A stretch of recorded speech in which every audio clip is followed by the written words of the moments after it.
Roll call.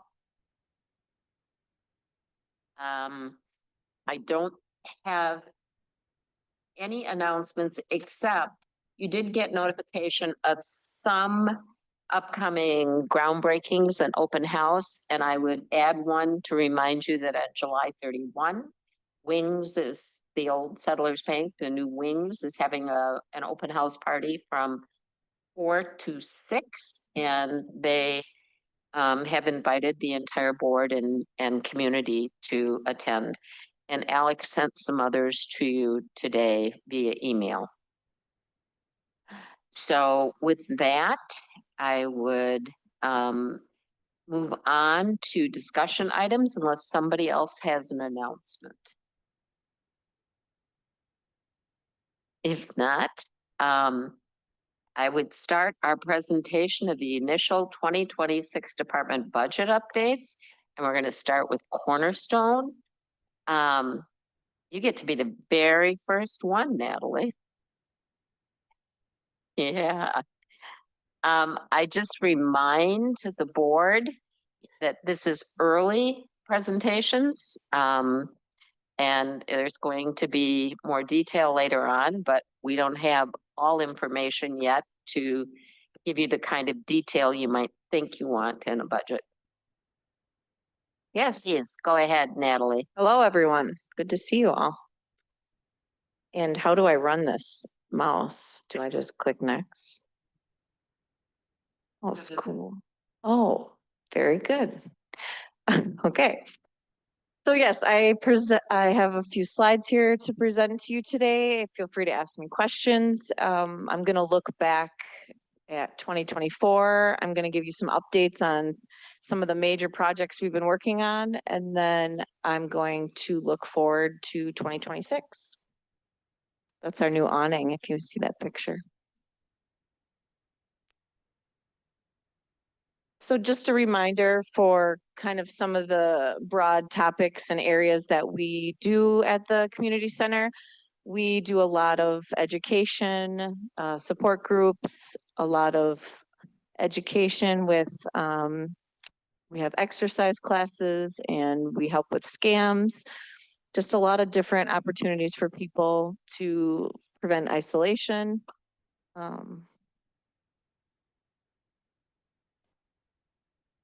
Here's a few stories. I know you got the information ahead of time, but I actually wanted to tell a quick story that happened this week. A woman in her 90s, we know very well. She comes to lunch every day, and she started acting a little off. And my senses went up, and I was worried, and I knew something was wrong. She had went to the ER the day before. They didn't really address any issues. Her family didn't think anything was wrong. Her neighbor, her church family didn't think she's just old. She's in her 90s. And I said, no, there's something wrong. I would not let it go. And I asked the case manager to go with her to the doctor, and she had a UTI. It's just a simple way you can take an antibiotic, but for an older adult in her 90s, it caused a lot of confusion. It caused a lot of panic, and I'm just so thankful for our staff that we were able to support her and help her through that, because she was very confused. So yeah, we have a lot of stories like that where people call or people get resources, and they get themselves in a much better place.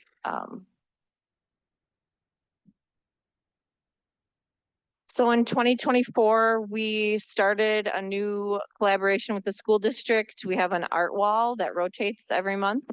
If you follow us on social media, I take a picture of it and show off the kids' artwork.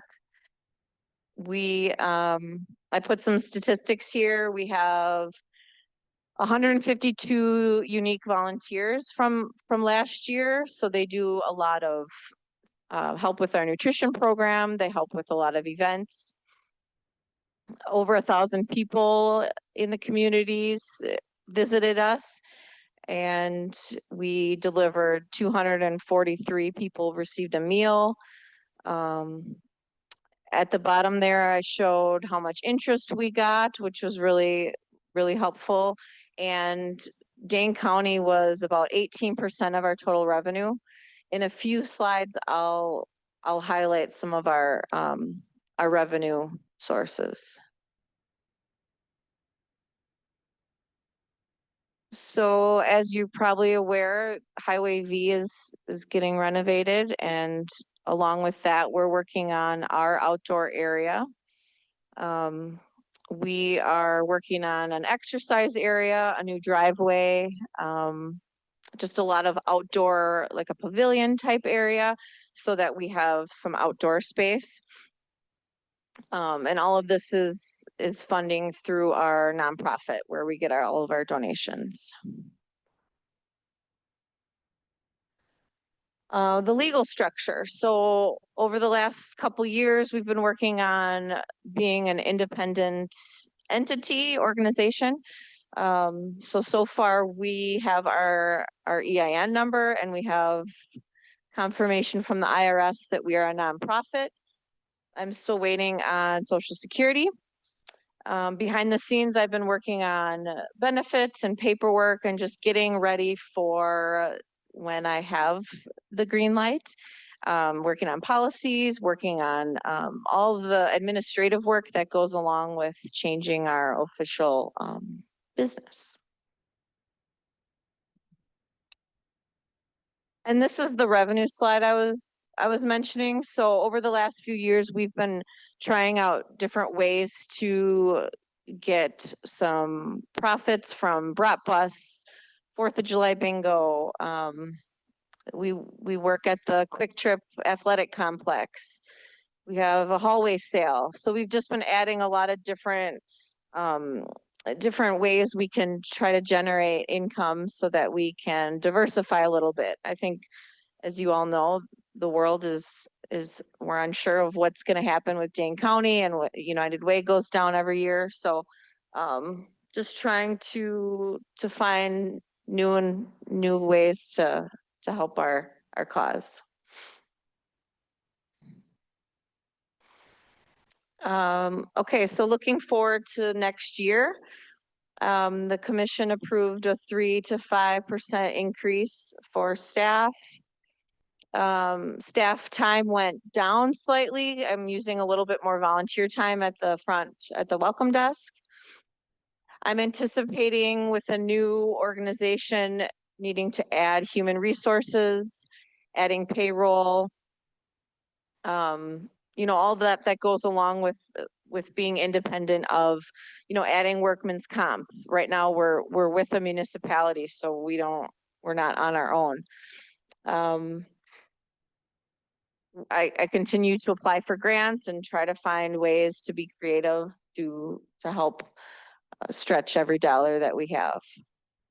Oh, and just a reminder that my next slide, I'll show you municipality funding, but the actual municipality numbers won't be determined until the population comes out in a few weeks, or like a month or so. So I take the entire population of the area we serve and just take the percentage of each municipality and factor it that way. So currently, so in the gray is 2025, that's this year. The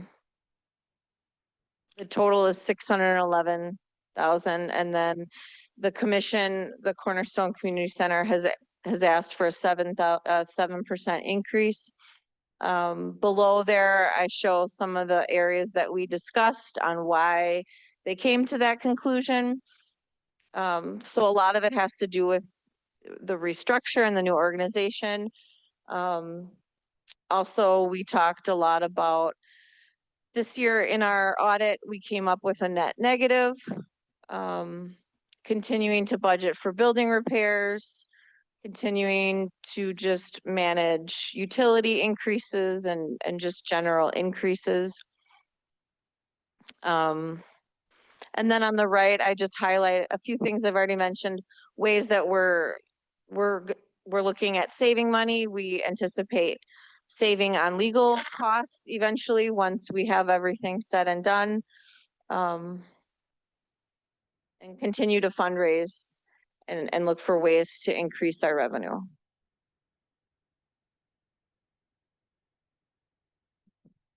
Thank you, Natalie. You're welcome. That was a good presentation. Do you have anything as the board member, Jan, that you want to add? Well, I think Natalie has done a really remarkable job in the short time that she's been there. She's very organized. She's a very hard worker. The fundraising revenues have went up substantially, and that's really been your baby. And so I applaud her for all of that. And I know that the staff really likes having her there, and they appreciate her open door policy and willingness to discuss and listen to their concerns. Along with, I've heard them remark, many of them remark about your positive attitude just all the time. So I'm just really, really happy to be a part of it. And like I said, I think it's going all in the right direction. And it has a lot to do with Natalie. Thank you. And I might note that this is a quickly growing population in our communities. So I know you're facing lots of challenges and we appreciate that. So other questions or comments, Jim? Oh, and then Rebecca. I guess I noticed on, if you could scroll up, I don't know, there was your revenue stream. I was just, I'll say pleasantly surprised, but surprised at first line, the general donations, how much it's gone up this year. Wondering why is that people Yeah. donating for this, it's like the improvement that you showed or? So a little bit is that, yeah, a little bit is people are contributing towards that. We're gonna have an area where people can do a legacy type, put someone's name, put in honor of somebody. Some of it is just by chance. So if someone puts our name in their will, 10 years ago, it's hard to say when that might happen. We did have a big donor that passed away and that they were really involved in the center and they donated substantially. So that just, you just don't know when something like that might happen. Okay. But it sounds like it's difficult to say that that trend will continue. It might be a one. Yeah, it's pretty unpredictable, but I'm confident that our relationships with who we work with and we do such a great job, that people want to continue to support us and keep us, working well in the community.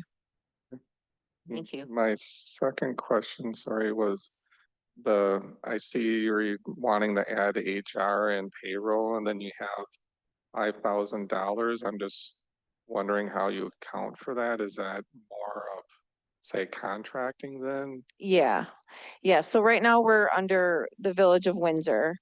And if and when this new legal structure goes through, we would be on our own. We'd be an independent entity. And yeah, we'd contract with a company to kind of do a la carte services as needed. It's a guess at this point. But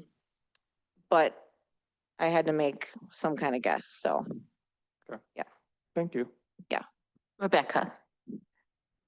This is really cool. Thank you. I was very pleased with seeing the donations and the fundraising. That was spectacular. Really good job on that.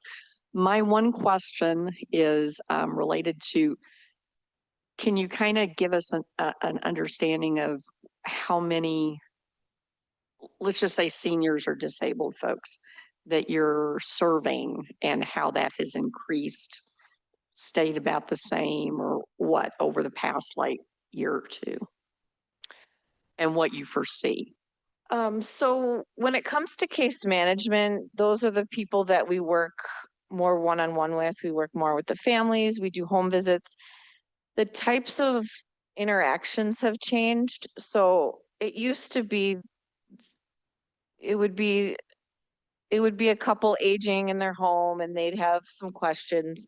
And there weren't so many complex issues. And now it's turned into mental health, substance use, really complex medical concerns. And, I don't know if any of you have experienced this, but the medical system is really challenging these days with getting an appointment, talking to someone. Who do you see? Who follows up? There's no one looking at the person as a whole and putting all the pieces together. And that's kind of like what we did with this woman. We didn't look at just the back pain she was experiencing. We looked at something's wrong with her and we need to figure out what changed. And a lot of people do write off our elderly and say, well, they're just aging, or they just have this or that or the other thing. And that's not usually the case. And it's good that we know people when they volunteer. We know what their baseline is so that we know when something's wrong. Just a quick follow-up. Yeah. So related to that, I'm assuming as far as, because you had something in there about like Social Security, when that, assuming it gets approved, Mhm. will that then help with some of these types of services?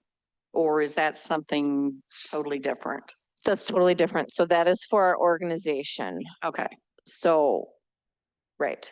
So, as far as helping this population, we work really hard with staff time to allocate time to help these individuals and families. We've been working really hard at getting our name out there, education, doing some more marketing to try and to reach the people that don't know that we're here and to know that we can help. I think people are very proud and people are very independent and they struggle with asking for help. And I might add, Rebecca, when you apply for nonprofit status, it used to be just the IRS had to approve it. Social Security does now too. So it's just one more layer of approval. That's what that is. The other thing I would note was previously contacts were counted. This is pre-Natalie. And actually pre the director that was there before her for a brief part of time, every time someone called, they'd get counted. Well, that maybe was only one person, but it was looking at the whole case. And I think Natalie's been counting much differently and keeping track of the numbers in a more realistic manner. Jan? I guess Natalie, you've given us all this information, but I want to know how you feel. How do you feel in general that the center is doing? I feel like we have a really great staff and that really helps me to do my job. It helps us to execute helping the community. And I'm really proud of how we're doing and I'm really proud of how we're helping. We mostly focus on the older adults, but we are supporting the whole community. We are dabbling in we have a scavenger hunt for the youth that have come in and we have that art wall and it's just been fun to see everyone kind of come together. Thank you. Yeah. Any other questions? Bill? Natalie, great presentation. Looking at your revenue line from Dane County, looks like it over the last couple of years have gone up. Looks like this year it might go down considering we're halfway through the year. How do you know how that's calculated and some of the budgeting concerns at Dane County, how that potentially could impact revenues going forward? So Dane County has asked their staff to do a 4% cut from this year's budget. So I tentatively have done the same thing, not knowing how it will trickle down. They use a formula right now. They look at, are you a rural community, which this is? How many seniors, what percentage of your population is older adults? They look at, do you have public transportation? What percentage of your population is on the meal program that we have through Dane County? So they give us a percentage of all of those different factors and then they give us money accordingly. Um, I don't, you know, that's the 4% is just kind of a guess based on what they're asked, but, and that's kind of why I'm always trying to find new ways because I don't know what will happen with Dane County. So, yeah. Okay. Well, Natalie, we appreciate your coming and sharing this information. We look forward to working with you in the budget process. Thank you. Thank you. All right. With that, we're going to move to Jan in the library. Jan Berg is always bringing us goodies.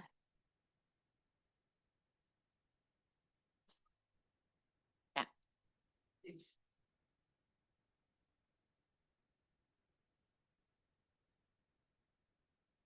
Ooh, wow. That's nice. They can do that.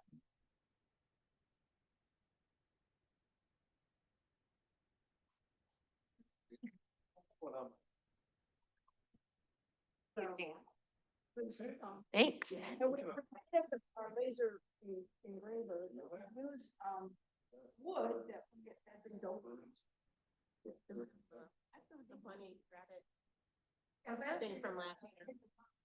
Jan, was this the same machine that made the coasters, or is this a different No, machine? this is. Okay, now I thought it was something different, by the way. Pretty nice.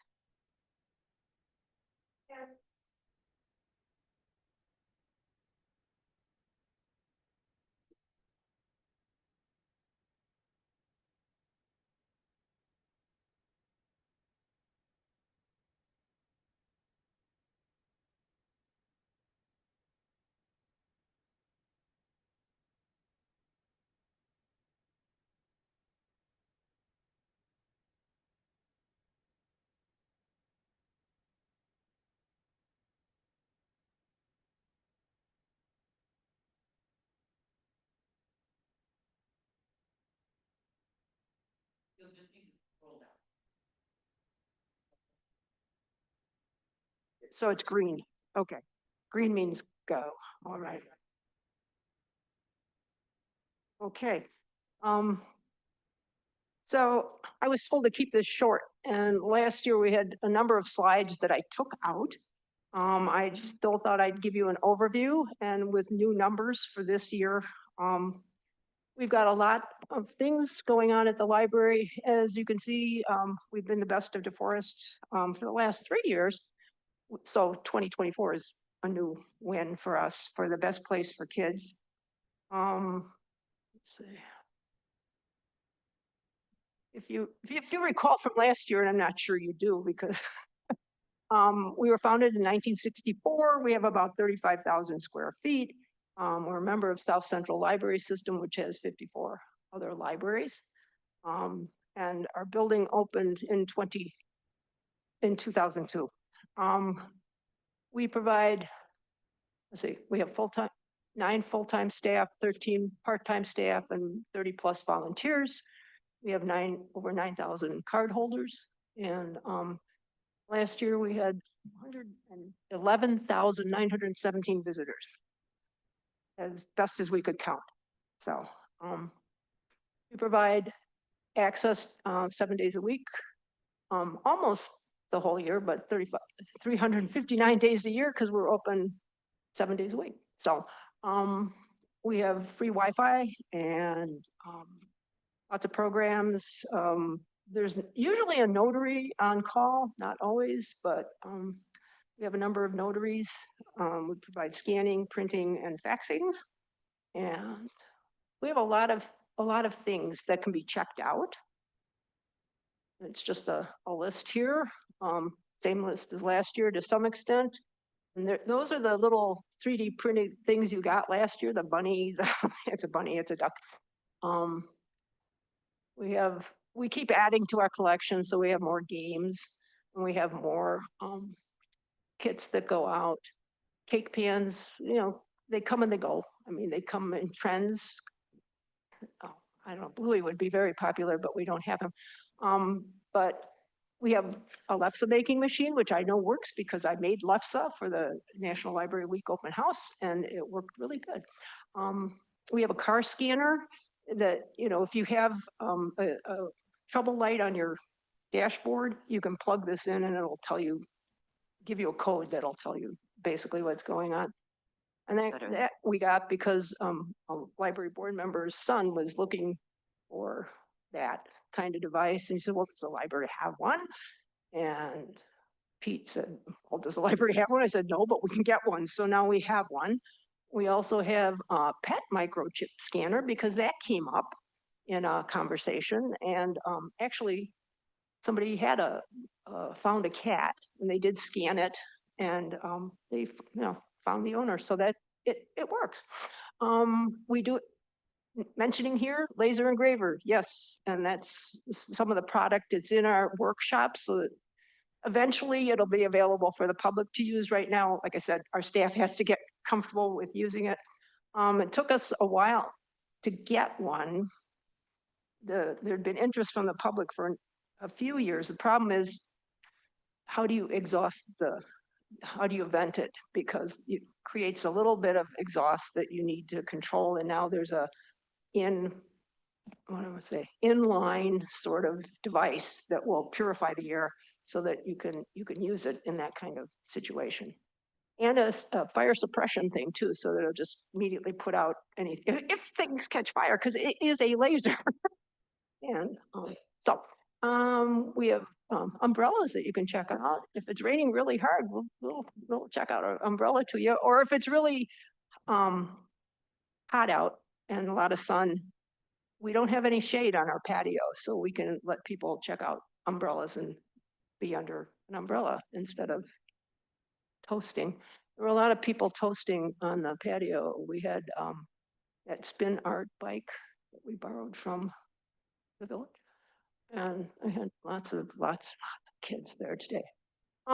We have a lot of big events throughout the year, our summer reading and winter reading programs. We have a summer concert series, which is going on right now. And actually, what time is it? 5:30. We had the performers tonight wanted to do a extended session. So I think they're starting at 5:30 or so instead of at 6:30 because they wanted 2 hours for the same price as 1 hour. So can't really turn down a deal like that. So Harry Potter birthday party is coming up on the 31st of July. And then we have Dinovember in November, and other special events here. Ongoing book clubs, story times throughout the year, more during the school year, but different focus in the summer, different age groups. We have a very popular puzzle, jigsaw puzzle swap, and Qigong is very, very popular. I think we're doing it 3-4 times a week now for different age groups, inside, outside. It's just very popular. We have meeting spaces, we have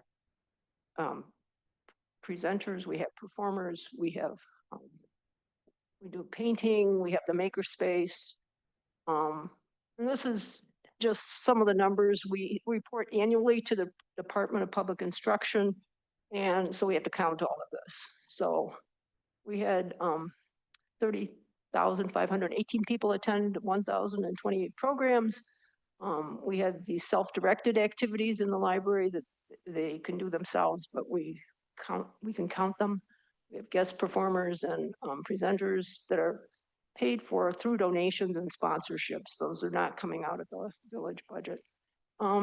We just kicked off our Market Street concerts last week with the UW Band and Bucky, and we have had over 800 in attendance. It's really hard to count because they keep coming in from all different angles, and this is a nice picture actually of the library and all the people in front of it, but it's just really the popular kickoff. Our Harry Potter birthday party, which is coming up, has had over 550 people in attendance, and it's like for 2 hours. all around the library. Our Halloween party had 625 small children in the library because of the weather. And guess what? Staff got sick after that. And we have a haunted library in the afternoon. Now we're gonna split those apart because it's too hard on staff to do the little kiddos in the morning and then do the more adult teen kids in the afternoon. But we had 301 come through that year. And we are looking for sponsors to decorate and man, or people on one of the rooms in our haunted library. We have had corporate, I don't say sponsors, but corporate participants, collaborators, who have taken over like the workshop, and then they decorate it. And then, so we, the library staff, don't have to do it. We also had, let's see, we've had like the NHS students from the high school help be the actors and the guides. We had missed one of our corporate people who Ascendium was very big with us in previous years, and they've had to withdraw back a little bit. So we're looking for people to take on a room and decorate it, and be there on, I think it's October 26th when we'll be open. Madison City Ghostbusters have said they will take a room, and they will bring their Ecto 22 Dodge Caravan and park it in front of the library. So, and I think they're gonna do the workshop. So it's really cool. I mean, that they're coming. But we could sure use more people to help, because it's a big event. We turn off all the lights in the basement, we decorate like crazy, we have jump startles and try to scare people. And people tend to like that. So anyway, we had a Bluey party last year. Those Bluey and bingo. If you don't have little children, or if you don't have grandchildren, you might not know about them, but they're very, very popular with the toddler and Trash truck. they're so we had like 1,200 people attend when we had that. And we do not have them all in the library at the same time. They come and go. We use the outside, the patio and other places, the front steps, the steps on Market Street, so that we're not running into having too many people in the building. But it's just amazing. Dino Day, where it's all dinosaurs all the time, is also very popular in November. So 1,100 people there. And Santa every year draws a good crowd with people with little children waiting to tell Santa what they want for Christmas. And the Santa's been with us a long time, and it's his own beard. And he's just a very, very personable man. He's very good with children and babies and everybody. We have a lot of corporate sponsor or community partnerships and sponsors. It's just it's not an exhaustive list, but it's some of it. And I'll give you some numbers, because librarians are all about numbers, right? So in 2023, we had this many physical items, we had that many electronic items available, and we checked out that many physical electronic items. Now, last year, we checked out fewer physical items, but more electronic items. So it's by about 10,000 more electronic items. Our physical items have stayed relatively the same because we don't have any room. We are weeding our collection all the time so that we can make shelf space. When editorial comment here about James Patterson, lovely writer, everybody really likes him, but we have yards and yards of his books because we have to buy so many copies to meet demand, and he writes so prolifically and with other people that he just takes up sections of the library. And even if we weed it down to only one copy per title, it's still a lot of copies. So not that he's the only problem, but there are a lot of very popular authors that we have to buy, and they filled our shelves. So So when we were looking at the library's plans for the future, we did do a community survey, and I mentioned this last year, so this is just the high level flyover here. In 2021, we did every mailbox in the area that with the DeForest address got a newspaper, because we still had our newspaper here, and had a survey in it and a link to online survey too. So we gathered information from that. From that, the key findings were that library staff is our biggest asset. And books are still the library brand, even though so many people want audiobooks, so many people want digital books. They still see books, meaning hardcover, as our brand. They love our programming. They wish we could communicate better so that when there is a program that we tell them individually right before it so they can come. They just want more information about our programming, but we don't know how to get it to them other than possibly personal delivery. And there's a desire for more meeting rooms and more meeting space, but what we've got, the library uses, and well, we're limited. That's what we have is what we have. Out of that survey, this vision statement was made, and that sort of guides our like the work of the library, and the budget reflects the work that we are trying to do. One of the things we want to do is retain our staff. We want to move towards compensation parity with village employees, other village employees, and the area businesses, which has been a struggle for us. And you know, in the past 2 years, you've been very supportive, and we really appreciate that. In July, the FLSA had a ruling that people could not be considered salaried unless they made so much per week. So we had to do something with our salaried staff, with our professional staff, because they weren't making enough to qualify as professional, as salaried individuals. So we actually were able to do that because we had one of our employees move on to greener pastures. So we had a little gap so we could make up some of that money. Or we could give it to other people. We're always in competition with other employers in Dane County, especially when you're looking at the Dane County living wage, which goes up every year. It's a moving target. The library is trying to get to that for most of its employees. This is just a snapshot of the local businesses and what they pay hourly wage. And like I said, this has been our competition, and these salaries or wages are entry level.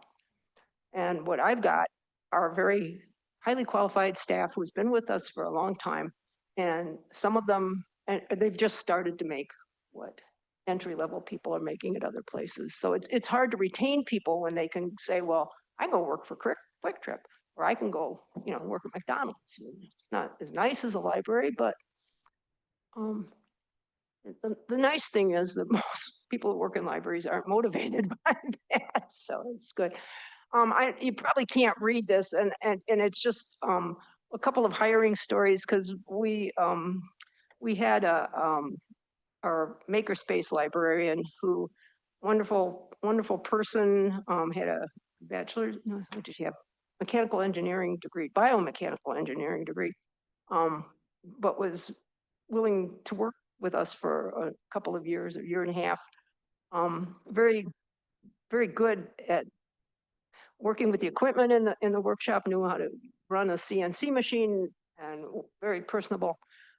She moved on to a job that was, well, closer to home, that was in her field of expertise, and that was made more money. So she left and we we're trying to hire a makerspace librarian.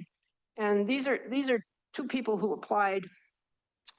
One person, and I know you can't probably read this, but one person lives in DeForest, is very connected to the community, connected to volunteer organizations. And we thought would be a good match, had a lot of experiential knowledge that would be useful in a workshop, like with power tools and things like that. And I told her what we could offer. And she said, they thought about it over the weekend, couldn't afford to work for us. Even though they're commuting to the west side of Madison, even with like better insurance, they just couldn't afford to work for us. Sorry, you know. And the other person had some library experience, same sort of deal, but quoted the Bureau of Labor Standards or whatever at us saying, well, you know, the average librarian makes say 63, whatever it is, thousand a year, with the high at 100 and something thousand and whatever. But she, you know, thought 50,000 would be reasonable. And it's like, might be reasonable, but that's not where we're at right now. So that's just background. And that's the kind of market we're looking at for professional librarians who either have some experience or have training, are expecting, you know, a salary that we can't afford. And previous years, we also lost our adult services librarian to Monona, who could pay $6,000 more than we could. So, you know, we train them and they move on. And I know that used to be the problem with the police department. I'm not sure, it probably isn't anymore, but they start with, you know, young officers and they get some training and then they move on. And that's sort of what has been happening to us. So anyway, last year I showed you a lot of spreadsheets or a lot of graphs that had all the comparables from surrounding libraries and Dane County, and I thought, well, I won't do that. I show you what people are actually making and where they're at now, and where we'd like to be. And so you can see Pages have made really good progress over the last couple of years, and that's because of village board support. So thank you. Yes. If we get looking at the budget that we would like to propose, it would get everybody above the median on comparables for Pages. Same thing with clerks. You can see there's been good progress made the last 2 years. And once again, thank you. We're looking at getting to average or above the median. This is the adult service librarian I was telling you about, that, you know, they're up and down is because we hired somebody, they were here long enough to get a bump in salary and then they left. So then we could hire lower, but then, yeah. So it's been sort of a yo-yo with that position. But once again, looking at comparables and trying to get to a median.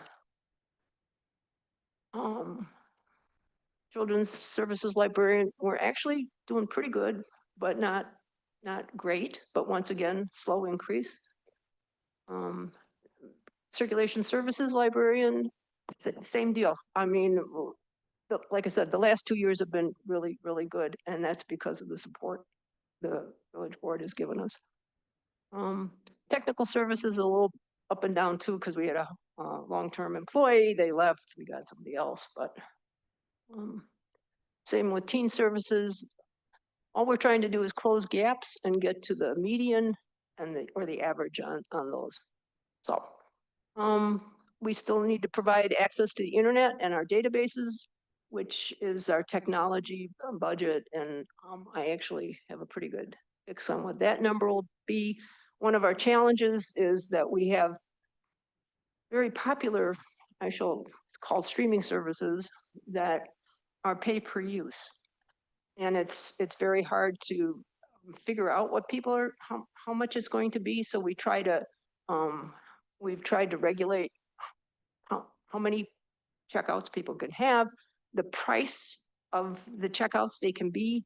We've very limited the number of people who have access to that.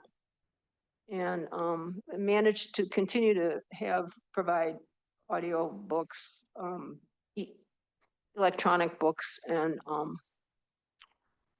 video, but it's pay per use. So it's challenging, but it's also challenging because we get more and more people because of more and more apartments and housing in the village, and they come and want to use the library, which is fine. But that's more people using this pay-per-use service, so it keeps going up. One of our goals is, of course, to continue to build our collection.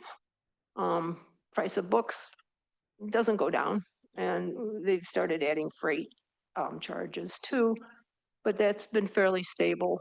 I just say that this year so far, we're through the July bills, which would be June. We're about 60% through our book budget, and the prices just keep going up. We need to train staff. We need to have the software and technology to be able to communicate more effectively with our community. And then the facility is getting older. It was opened in 2002. So it's getting up there. I mean, you build a facility with an expected life, probably of actually 50 years, but we've had roofs replaced. We've had our HVAC replaced, the chiller, the AC chillers replaced, the boilers replaced. But, you know, there's still carpeting, and our shelves are tight. And 23 years of the public in on our carpets, you get stains that you just can't get rid of. The lighting, we're being addressed piecemeal, but with Greg overseeing that. So we've gotten better lighting in part of the first floor, and that's going to keep going. I don't know if you've been through the alleyway, but it's really, really nice. We had a children's room project that finished in 2023, but it was all done with fundraising and some of the village funding for the flooring, and the cabinetry and the furniture was donated. We did fundraising for it. And our next project we'd like to address is the teen area, which once again has strange flooring, and some of it's vinyl, and where the transition is, it's fallen apart and stuff like that. So we are working with South Central Library System to give us a plan, because until you have a plan, until you have a picture, it's very hard to go out and fundraise. It's like, well, we'd like to do this for the teen area. Well, what's it going to look like? Can't tell you until I have a picture. So we're looking at like plank flooring, the carpet planks, so it's more replaceable. We're looking at adding color on some different furniture that would be more, which would be more appropriate for this day and age, because this was built 20 years ago. The furniture is 20 years old too, and it's had hard use. One of the things, we are landlocked, and our shelves are full. So we really need to think about expansion and what that might mean. I talked to Bill a little bit about this. See, I always look to the north and the south of us, and there's buildings, you know, but it'd be nice to stay on this site because it's such a beautiful building. But adding like a satellite or adding a branch just is not practicable. I mean, you very duplicate services, and to try to do something like that. So it requires more thought, but it does need to be a seed planted, right? So the 2026 operating budget is going to be the same big buckets as last year. Salary for staff and salary and wages for staff is most important, and maintaining our physical collection and the facility. Number one goal is addressing staff salaries, and they would like to get staff to 24.04 an hour. We'd, on the wage side, we'd like to get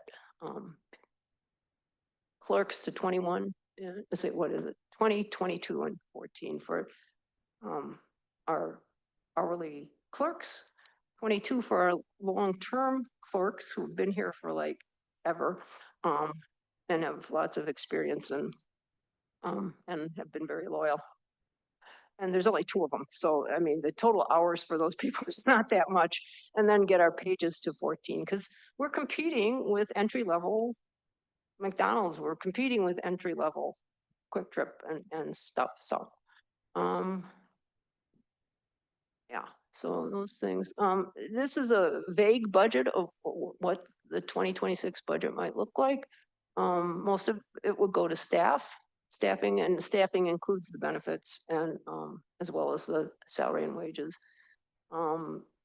Collection is about 9%, programs 1%, utilities 5%, access to the internet, which is our computers, our network costs through the library system, and any software, computers attached to that, and then supplies, postage, all of those little things. And that's about the same percentages as the previous year budget. It's just maybe a little more to staff, because we're trying to make this last push, which will get us more comparable, at least compared to 2 years ago. And we understand that that's comparables are a moving target as well. Because the minute, you know, we say, well, we finally got there, but everybody else has been moving too. So I can tell you that the revenues, I'm more sure about. The Dane County revenue is up about $20,000 this year. Okay, about $20,000 this year.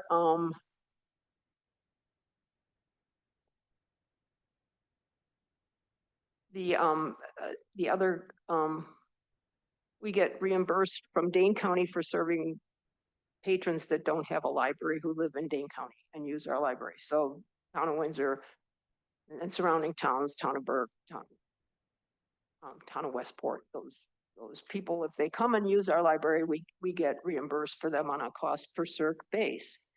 So it's good to have a high cost per circ. So, but we also get reimbursed for serving people who don't live in our county. So like Columbia County patrons who come down here and don't have a library. So that's the other counties reimbursement we get from them. That's about, I think Dane County reimbursement is about $373,000, and we get about $37,000 from other counties. And then we have some money from rentals and from fines and from copies. And that's, and it shows this as the village portion, because that's what's left after you have all these other things coming in. But I'm not sure what that village portion would be. It depends on what number we land on. And I just point out that when you look at circulation, and that's what we get reimbursed on, that the non-village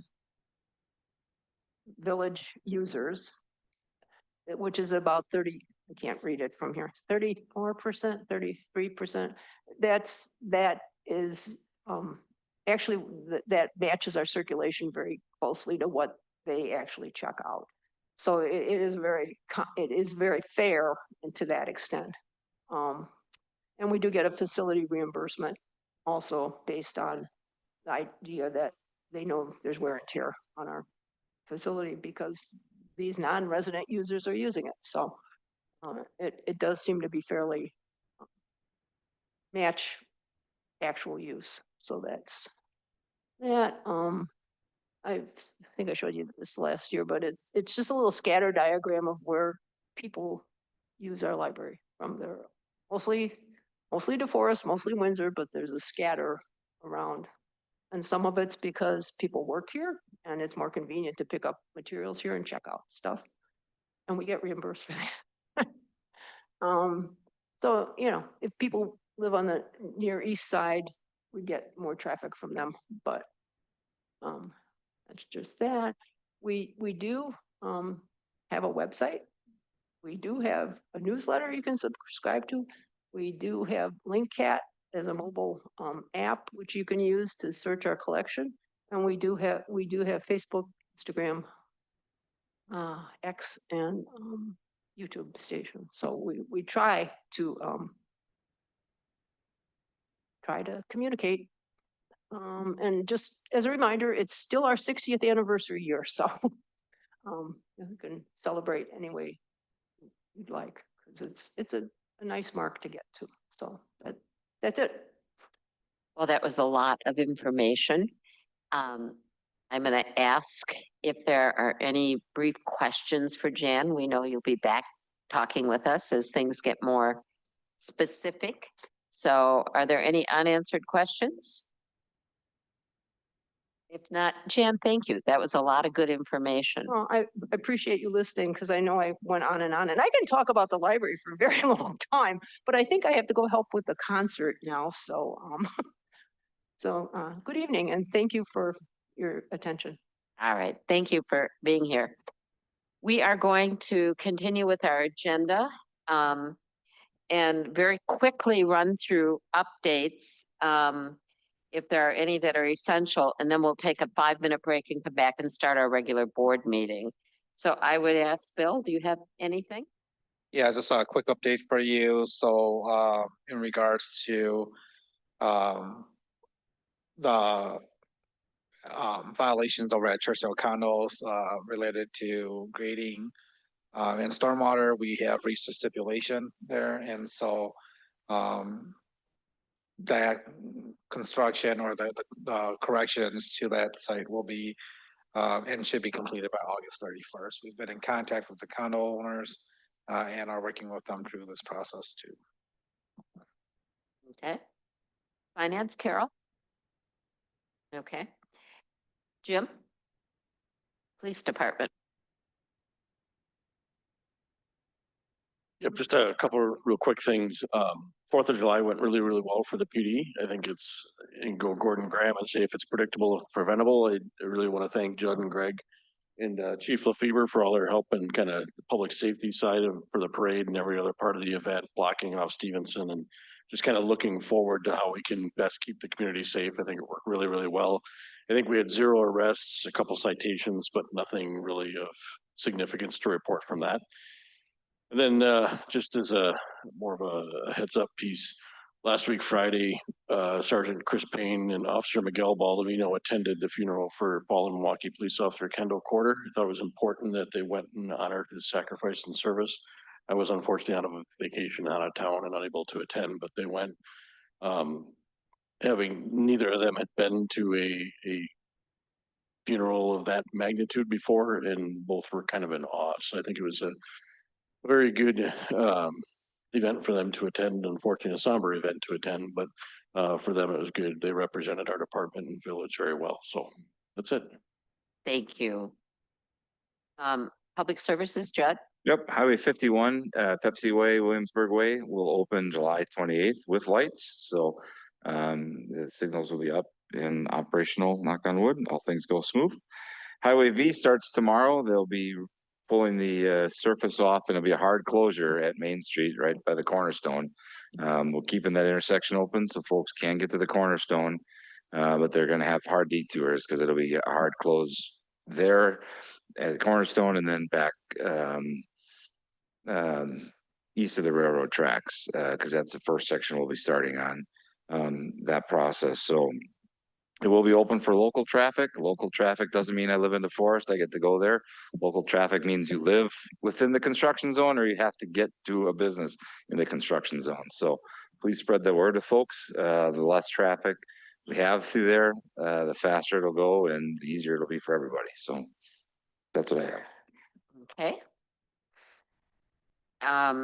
Community development, Alex? Okay, administrative services, Callie?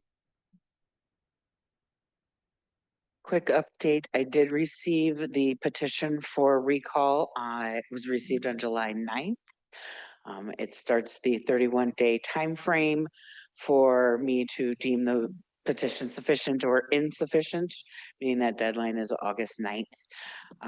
I do want to just put on your radar that per state statute, if the petition is deemed sufficient, the governing body is required by statute to call for a recall election. So if the petition is sufficient, I am anticipating that we would need to have a special meeting on August 11th. It would be more than likely a Zoom meeting to follow those statutory procedures. Thank you. All right. Recreation and community enrichment, Reese? Yeah, so we had the 4th of July celebration, and I think overall we were really happy with our first year of taking that over. We've made some notes of, I think, minor things that we want to make improvements on, but we have just a really great team here, so it made it really good. And we're going to be doing some wrap-up meetings and look to bring back some like final numbers to you of what the costs of the event is and the revenues that we bring in with it as well. So once we get those all finalized, we'll bring that back, and then to probably look to do a check presentation to the Lions for their contribution to the beer tent. We are finalizing the fall winter guide right now, so that's going to be released on Thursday, July 31st. And then we'll have registration opening the following Monday on August 4th at 11 a.m. And then this Thursday, we have a summer series, and then we also have our first night market. So we have 35 vendors that are planning to participate right now. They'll all be set up here along like where the farmer's market is. And then we'll have our other event that will also be happening in the park. So it should be pretty hopping down here on Thursday and good weather, hopefully. So come on down. Thank you. And I want to congratulate the staff for all they did to make the 4th of July successful. Not just Reese's staff, and they were wonderful, but Judd's staff too is behind the scenes making things go. The police are there. I mean, you all did a remarkable job, and we appreciated it and all the work. And it was hot. And so you guys did a lot of work in the heat. So thank you. All right. Well, if there is no other business to come before this committee, we will entertain a motion to adjourn, and then we'll take a 5-minute recess and then start our board meeting. Motion to adjourn. Second. We have a motion and a second. All those in favor signify by saying aye. Aye. Opposed? Motion carries. We're adjourned at 6:03 p.m. All right, we are going to call the DeForest Village Board meeting to order on Tuesday, July 15th at 5:12 p.m. I would like to ask Callie to note roll call, and I would ask Toshido to lead us in the pledge. I pledge allegiance to the flag of the United States of America and to the republic which stands one nation under God, indivisible, with liberty and justice for all. Thank you. All right, under announcements, I just want to announce, well, he's not in the room now. It's been pointed out, I forgot to mention the work that the fire department did at the 4th of July. So please note, we do appreciate all the work the fire department did and their support, including being in the parade. So I don't have any new announcements. I would look to anybody else who might have an announcement.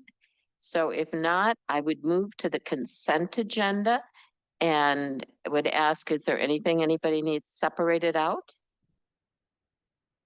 If not, Yeah, I'm Oh. sorry. Can we separate 5.2 out? okay. So I would entertain a motion to approve the remaining consent agenda. So moved. We have a motion. Do we have a second? Second. All right. All those in favor signify by saying aye. Aye. Aye. Opposed? Abstain. Abstain because I was out for part of the meeting. Okay, all right, we have it approved with 2 abstentions. Item 5.2, approval of ordinance. This is a maintenance improvement of this ordinance. What question did you have? No, I just wanted to be able to abstain from the other stuff. Oh, okay, That's it. okay, Nothing else. all right. I just trying to prove. We have a motion. Do we have a second? Second. We have a motion and a second. All those in favor signify by saying aye. Aye. Opposed? Motion carries.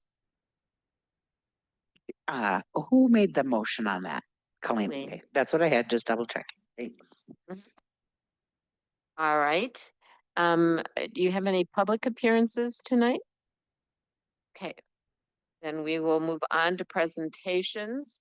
We're going to have 3 presentations. We're going to begin with the 2024 audit results, and that's going to be our auditor from Baker and Carol. So please join us at the table.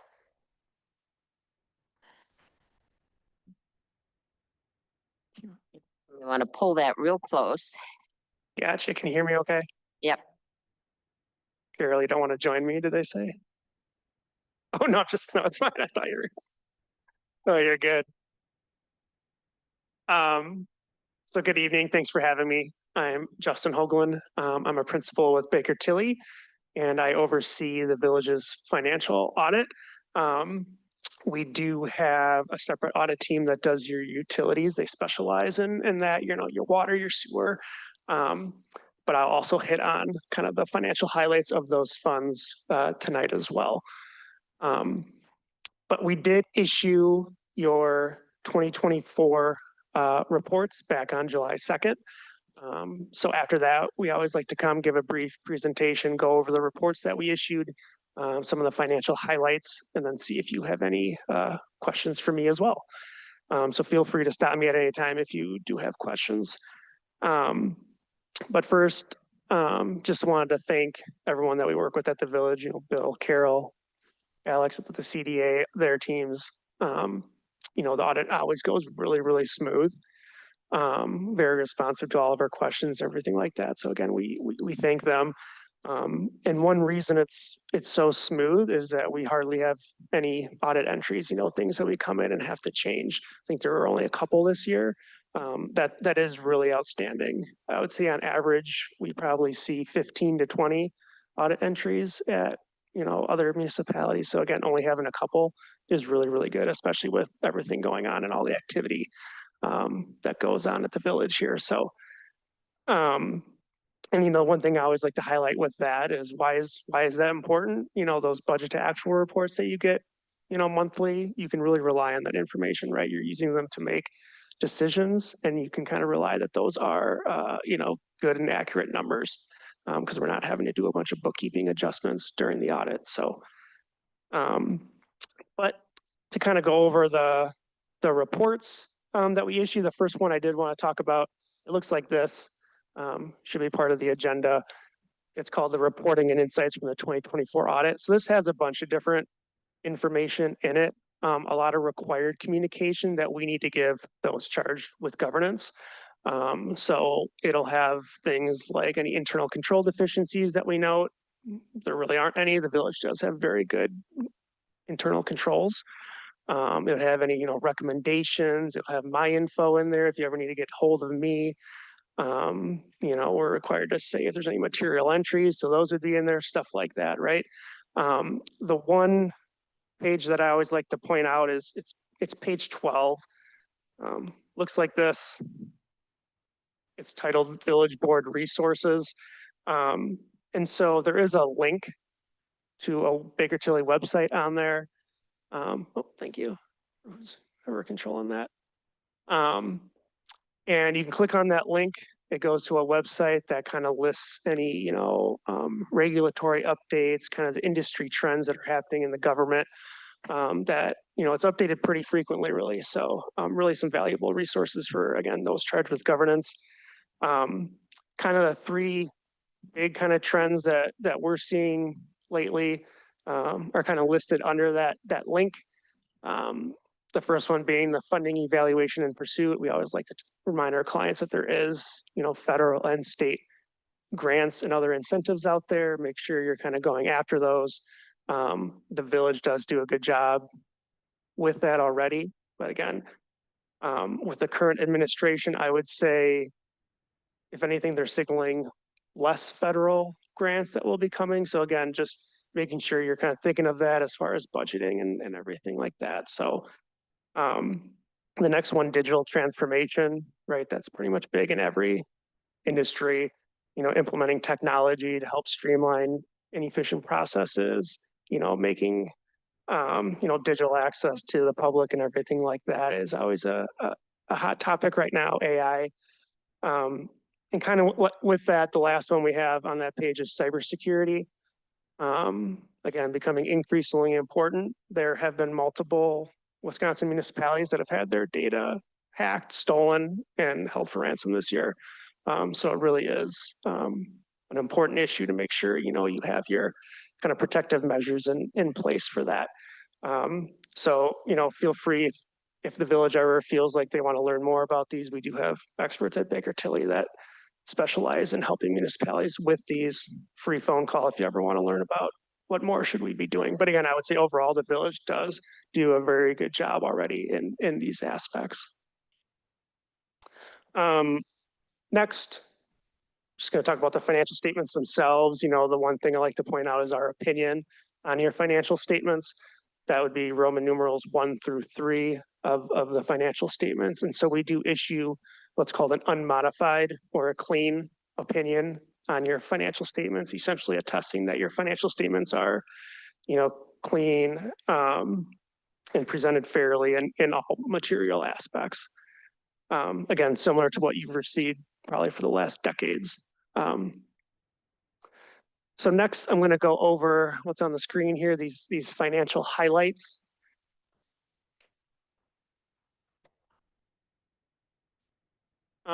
So first, I always say whenever I'm kind of assessing the financial health of a municipality, I always like to look at the general fund, right? This is the main operating fund of the village where a lot of your day-to-day transactions run through. And specifically, we like to look at the fund balance or the equity that's built up over the years. So that's what this bar chart here at the top of page 1 is doing. It's comparing your 2024 fund balance levels in the general fund to 2023. You will see that your fund balance is broken down into a couple different types or buckets. Starting at the bottom there, you have your non-spendable fund balance. So it's called non-spendable because it's not in spendable form, essentially. So a lot of that is long-term receivables that you're not expected to collect within 1 year, hence it's not readily available to be able to use it to spend. So that's what goes under that non-spendable category. You then have some committed fund balance. So the board can commit fund balance for different things. I think a big piece of that was committed for building maintenance and a couple other items. If you want to see kind of the detail that makes up these different buckets, that's on page 42 of the financial statements.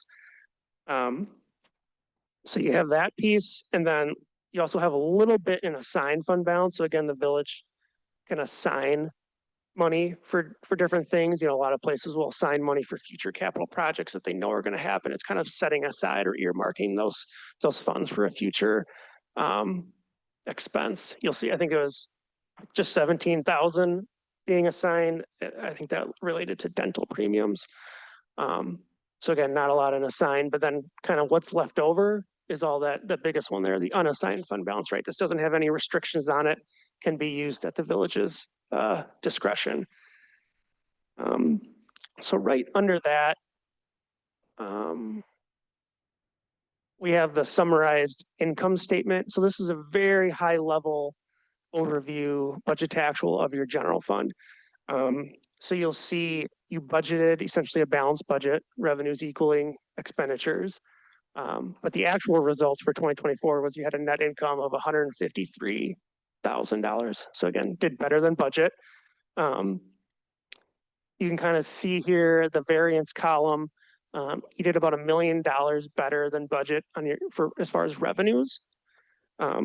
So there was two kind of big pieces that made that happen. One was investment income being bigger than budget. That was about $510,000 of this variance. You know, we're still living in a very high interest rate environment and overall positive market conditions. So here investment income was much higher than budget.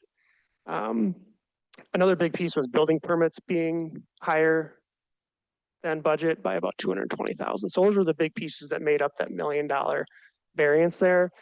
And then your expenses were also over budget. You can see by that 868,000. But the big piece of that is the $1 million transfer from the general fund to the capital project fund that happened. That wasn't budgeted for. That was transferred for capital projects. But again, overall net income 153,000. You budgeted a balanced budget, so you did better than your budget this year. So that's good. Moving on to the next page. So again, this kind of chart here focuses around that general fund balance that we just talked about. And so one thing we always like to do is we take that unrestricted fund balance, divide it by your expenditures. And essentially it's saying, you know, if we don't take in any more revenue, how long can we kind of keep the lights on, keep paying our bills just with that fund balance that we already had accumulated? And so the village is the red there. And so at the end of 2024, that calculation came out to 20.8%, which is essentially about 2.4 months that you could kind of keep paying those bills just with the fund balance that you already have. You do have a policy that you kind of want to keep this ratio between 15 and 25%, which you can see here you've done the last 5 years, you've been within that policy range. I would say this percentage is pretty average for other municipalities your size in Wisconsin. So moving on to the next page. So this page focuses around your debt. We always like to look at debt again when kind of assessing the financial health. And so this kind of line chart at the top is comparing your statutory debt limit, right? You can take out up to 5% of your equalized value in general obligation debt. That's your max. So that's the black lines. The red is how much actual general obligation debt you had outstanding at the end of each year. And so you can see at the end of 2024, you essentially have used up about 46% of your debt capacity. I would say it's probably a little bit higher than average for municipalities in Wisconsin. I would say the average is probably about 35% that I see. But it certainly varies a lot depending on what capital activity you have going on. Obviously, village is growing still very fast. So there's certainly reasons for that. And it's not like it's a crazy number or anything. You're still right in I would say the sweet spot. And so you still do obviously have, again, like 54% available if you ever do need to use it. So you do have room to issue more debt if needed. So the next page, we're going to kind of jump into the utility funds and how they did this year. So this first one relates to your water utility. You can kind of see at the top, we kind of compare your operating revenues in blue with your operating expenses in black. You can see there's a consistent margin the last 5 years there where your operating revenues exceed your operating expenses. That's what we want to see, right? When those lines start to get really close together, that's when we always start recommending, well, do you need to look at your rates? Are you charging the right rates? But the city on an annual basis really does look at rates and what needs to be increased. And so you can kind of see there's been this steady kind of separation between those two lines. So that's good operational results this year. Another thing we always like to look at below that chart is the unrestricted reserves. You know, how many months of cash on hand do you have in the water utility? You can see at the end of 2024, that was 28 months of cash on hand. That's a very strong number. We always like to see at bare minimum 3 months, so you're well above that. So you're definitely in a strong cash position. Below that, we talk about your debt coverage. So you do have some debt outstanding in the water utility that has a certain debt coverage that essentially says, there's a way to calculate it that's in your financial statements. The minimum is 1.25, where essentially the people who have, own your debt want to make sure you're making 1.25 times that next debt service payment in operating income, so that they know you're going to have enough to pay off next year's debt service. So they always want to make sure you're above that 1.25 ratio. And you can see here in 2024, you're at 4.49, so well above that. And you have been well above it for the last 5 years shown here. So the last part on this page, the investment in capital piece at the bottom. So, right, these utilities are very capital intensive funds. All the pipes, wastewater treatment plants, meters, et cetera. So we always like to see, of those capital assets, how much of it still has debt connected to it and how much doesn't have debt or is in equity. And so we usually like to see that at least 50% of that is in equity or higher. And you can see at the end of 2024, 89% was in equity. So you're kind of well above that industry kind of average that we look for. So moving on to the next page. Again, very similar setup here, but this is the sewer utility. Again, you can see, operating revenues exceeding operating expenses. So good financial position at the end of 2024. Again, the village does a good job keeping up with rates increases as needed. Below that, unrestricted reserves, again, no kind of concerns as far as your months of cash on hand. It's almost 11 months of cash on hand. But then your debt coverage requirement, you easily meet that. You've met it the last 5 years. And equity is 87%. So again, very little debt associated with that capital asset in your water and sewer funds, which is good. So going on to the last one, which is the storm water utility. Again, good year financially. Your operating revenues exceeded your operating expenses. I think you just had a rate increase in early 2024. I think another one went into effect 1/1/25. So again, the village does do a good job in keeping up with those rates. It's much better to do those marginal increases. At least I would prefer marginal increases than all of a sudden getting 100% increase because, the municipality I live in didn't do rate studies as much as they should, or rate increases. So that's all good to see. Again, months of cash on hand, you're at 5. That is a little bit towards the lower end. So again, always looking at rates like you do we need to increase them or not? But again, very little debt in this fund. Only 7% of that investment in capital still has debt attached to it. So really overall, the city is in a good financial position. You have great controls in place as far as segregation of duties are concerned here. And, maybe a little bit higher debt than the average municipality, but you're also growing a lot faster than the average municipalities out there. I had to look up, over the last decade, how much has DeForest grown? I live in Wanakee. I'm close. I see all the development. And over the last decade, your equalized value has actually gone up almost 3 times the amount in a decade, which is pretty substantial growth.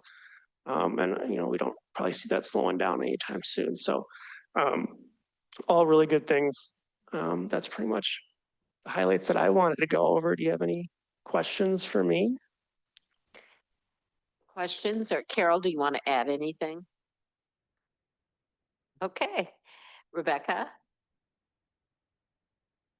Do you have other portions of this that you're going to be going over still, or is that it? That's it. Okay. I just had a question, and I'm not sure who I should direct this to. On page 23 of the financial statements and supplementary information. Just had a question about one of the notes in there. It says the village has adopted an investment policy, which we all know the policy follows the state statute, but then it talks about no policy exists for the following risks. And it's talking about credit risk, custodial credit risk, interest rate risk, and concentration of credit risk. Is that can somebody explain that a little bit so that I'm understanding why we don't have a policy? I don't know that I even noticed this in the past, but, or is this something that maybe we might need to take on? Because I also noticed that the custodial credit risk for both the, I guess, the general and the CDA were the bank stuff, that those were, they exceeded what was covered by like FDIC and stuff, which means I know the risk is probably low, but at the same time, I think it's something we might need to address at some point. Although we don't have a formal policy, obviously I follow best practices. So even though we may go over the federally insured levels, we do have letters of credit, and we do work with the bank to make sure we have collateral against all of our funds, covering all of our funds. So we do have collateral that's covering that so that if something should happen, yes, worst case scenario, we're still covered. yes. That was what my question So was. even though we don't have a formal policy, I do follow best practices, and we do make sure everything's covered. So I guess then, just as kind of a follow-up, is this something we should potentially create a policy moving forward? Not right tonight, obviously, but at some point in time in the somewhat near future, maybe within the next year, maybe discuss that. Yes, we certainly could do that. Bill? Yeah, that's a policy decision, obviously, of the board to make. Question is how deep into some of these policies do you go, and how much flexibility you want to provide to staff to make those choices, as long as they're making good choices. But again, it's mitigating risk. Yeah, and I think we've done a really good job of that, it sounds like, but I guess if nothing else, maybe just a review, just to even decide if that's something we do need to discuss at greater detail. Yep, we can certainly do that. That I would appreciate at some point. Yeah, and I will add too that, one kind of caveat to it, like was noted, we say there is about $2 million of uncollateralized deposits at year end. So it kind of, unfortunately, our, audit is as of 12/31/24. And so right at that time, you're taking in a ton of tax receipts and money. And so it's probably like most of the year, besides a couple of weeks, you are fully collateralized. But once you take in all those deposits right at year end, maybe those letter of credits and stuff aren't actually covering that amount. So you might only be at risk for like a couple weeks out of the year, but we have to present it because it's as a period of time. So just something to add. All right. Any other questions? If not, I would ask you, we need to take action on this. No, we don't. We just have had it presented and we accept it, and we like your presentation. We appreciate it. And I would emphasize that if board members have other questions, please see Bill or Carol. Thank you so Thank you. much. All right, we're going to continue with our agenda. Item 7.2 is presentation and discussion regarding the DeForest Windsor Fire and EMS Department and Fire Station 2. And I would ask Chief Lefebvre to come forward, and anybody else he wants speaking with him.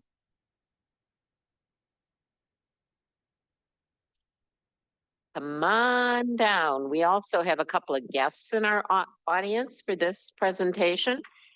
We have Tina Buttress from the Village of Windsor, and Ed Wall, who we all know, from the Village of Windsor. So thank you for joining us. We appreciate it. Jane, if I could, before Steve gets started here.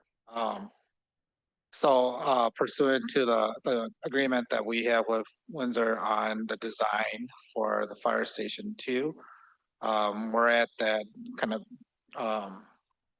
suggested deadline to make a decision to move on to phase two. Now, we don't have action for tonight, so tonight's is a presentation as to first phase and the conclusion of the first phase, and I believe that the fire board has taken action to move on to the second phase. So pursuant to their agreement, then villages of DeForest and Windsor need to make that decision before OPN actually moves on to that phase. So following this presentation, we'll have that consideration on at our next meeting. Okay. And most of you know OPN is the architectural firm that was selected to do the design work, and the architect who's been working on this is here with us tonight. So please go ahead. Ryan Frank with OPN will be adding into the areas maybe that I don't understand as well, like sun and things. So starting out, just so everybody knows, Kelly, you're in my way.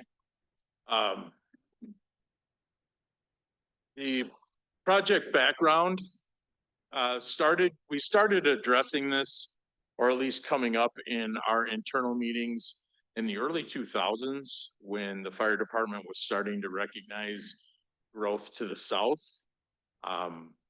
Since then and now, a lot of things have happened and a lot of change has been rolled in. But as it started to, the growth started to catch up with us, we started looking somewhere around that 8 years ago range of what our priorities were moving forward.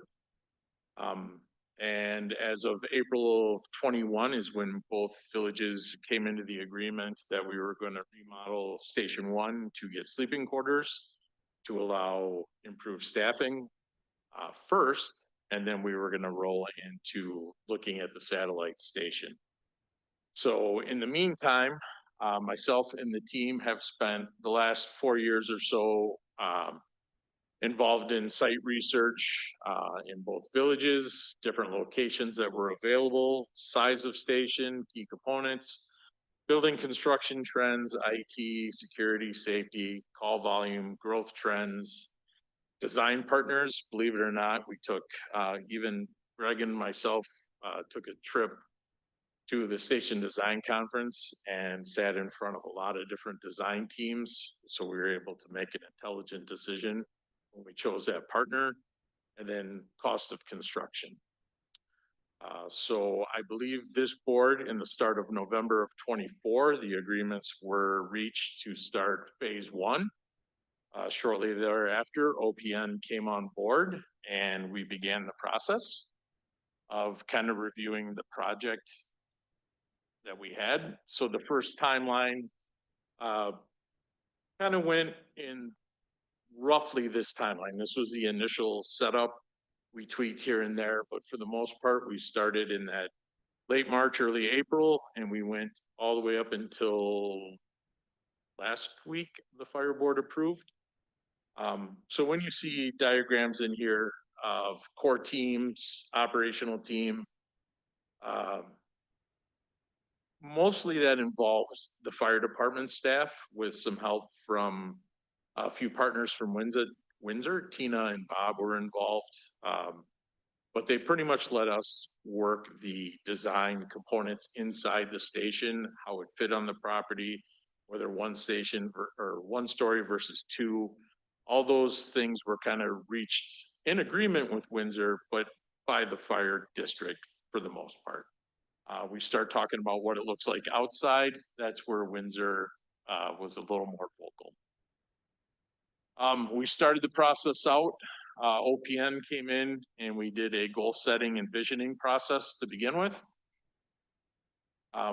We defined, oops, I guess I don't have to click. We defined 3 goals early on of what we wanted to achieve with the project. most of which based around our number one was reducing response times, especially to the southern end of our district. We came up with a couple different ways of how we would reduce those response times based on health and wellness of the fire and EMS responders and how the station functions altogether. Obviously, we were budget was a key driving force, but we also wanted it to reflect and fit into the community in which the station was part of. So not necessarily a Windsor or DeForest, but the actual community. How does it fit in with the neighbors? How does the community become involved in the station? We don't necessarily want to stick out like a sore thumb, but we want people to know what they're looking at. Oops. Then we rolled into some dot exercises. Maybe Ryan, you could express this. We were looking more at function or go ahead. As part of our visioning and programming exercises, we have a variety of kind of exercises where we're just trying to get to know the station, trying to understand their needs, what their preferences are, where they're going in the future. And so we ask a lot of questions, and this is really just the question, fact finding, figuring out what you're going to need for the future. And so this is just one of those exercises. This one deals a little bit more with aesthetics, the community aspect. What's this supposed to look like? What's this supposed to feel like? How's it going to respond to firefighters and EMS, but also to the community, visitors versus people that live there or work there. So it's just kind of one of those exercises that we use, and it helps us as we identify and talk about costs and money and materials, as well as, what do you like about this? How could we maybe achieve that in a different way? Those are questions that we can take away from these sort of exercises. And so we highlight during that process in green are positives, in red are maybe negatives, and they could be about one specific thing or the whole entire image. And then we just use that as a discussion purpose. Like you heard with the library earlier, they're 25 years into the building and they're starting to have design problems or those types of things. We want to look for materials that will hold up. We're shooting for a 75-year building. We want materials that'll withstand at least half that life. And while the library may have foot traffic, they are not dealing with firefighter foot traffic, and we can be hard on materials. So we also wanted to stay away from trendy concepts as we were kind of looking at the station. We want something that'll hold up the test of time. So it's more function over style. So we had a couple different dot exercises. One was exterior. Do you like this arch? Do you like this glass? And then interior was, this is where we start looking into how fast people can get out of bed and into the truck and out the door. Are these surfaces cleanable? Are they cost effective? Et cetera, et cetera. And this is where the fire department staff, I believe we had about a dozen people providing feedback in to what do you want to see in the remodel? What could we have done different, et cetera. So we did quite a bit of time on that as well. Then came the program summary. I'll let you speak on a little more. Yeah, so through that process, visioning, goal setting, asking questions, we're validating and confirming what the initial program was that was put together. And we're confirming, how's that work going to work today? How's that going to work in the future? And what are the, what spaces maybe need to grow? What spaces can you kind of shrink down? And how are you going to operate out of that new facility? So we use all those kind of questions and guidelines to develop a program summary. And even in this summary, you can see some of this is working. There's some items that have been crossed off throughout the process. We track during our meetings and discussions when we're making a change. Hey, this room is too big. We don't need 10 officers in here. We can go down to 6. We can kind of work that into the program and we adjust it. In every meeting, we kind of reevaluate where we are kind of from a program square footage standpoint. This program is used just as a guideline to the building square footage. This isn't reflective of a floor plan. It's reflective of only space and where we could maybe anticipate the building being. Obviously, once you get into design and space planning and function and flow and operations, those dictate a lot more of the actual square footage of the building when you get into kind of net square footage, which is what just the program puts together, the actual room itself. And then gross square footage, which is when you start to calculate in mechanical spaces, wall thicknesses, corridors, stairwells, elevators, all that starts to eat in and add additional square footage to the building. So we can kind of use that as a rule of thumb to see where we are, how that compare to other stations this size, and where that might kind of land from a cost per square foot standpoint. Yep. And some of these program summaries, some things in here that you don't see at Station One are some of the primary focuses of firefighter and EMS health and well-being. You see cancer reduction, so the ability to clean gear, clean yourself, allow gear to off gas, which will really get into the weeds, but basically when you come back from a fire, your gear has to be stored up to 30 days in an area that allows it to off gas, meaning all those cancer causing agents, or even once the gear is clean, they're still off gassing into, we don't want those to off gas into living spaces, right? So we want to contain that gear in these areas. So there was some space added. But then that's where you see this stuff in the median decons, the gross, the operation support, the apparatus bay. All those structures were kind of designed based on how the department wants to operate and what the core values need to be moving forward. And that mental health is everything. Mental and physical. The program and the color coding that kind of relates to how the floor plans are kind of organized as well. And so green are kind of those cool zones. Those are the living spaces that you want to be really, protected from the apparatus bay and from those carcinogens. And so those you want to be further away or make sure that you have great mechanical ventilation systems. And as you move into the apparatus bay, your hot zones, where you have more carcinogens, where you're coming in from calls, you might have more contaminants, those are the areas in red. And so we really work really hard to kind of keep those separate.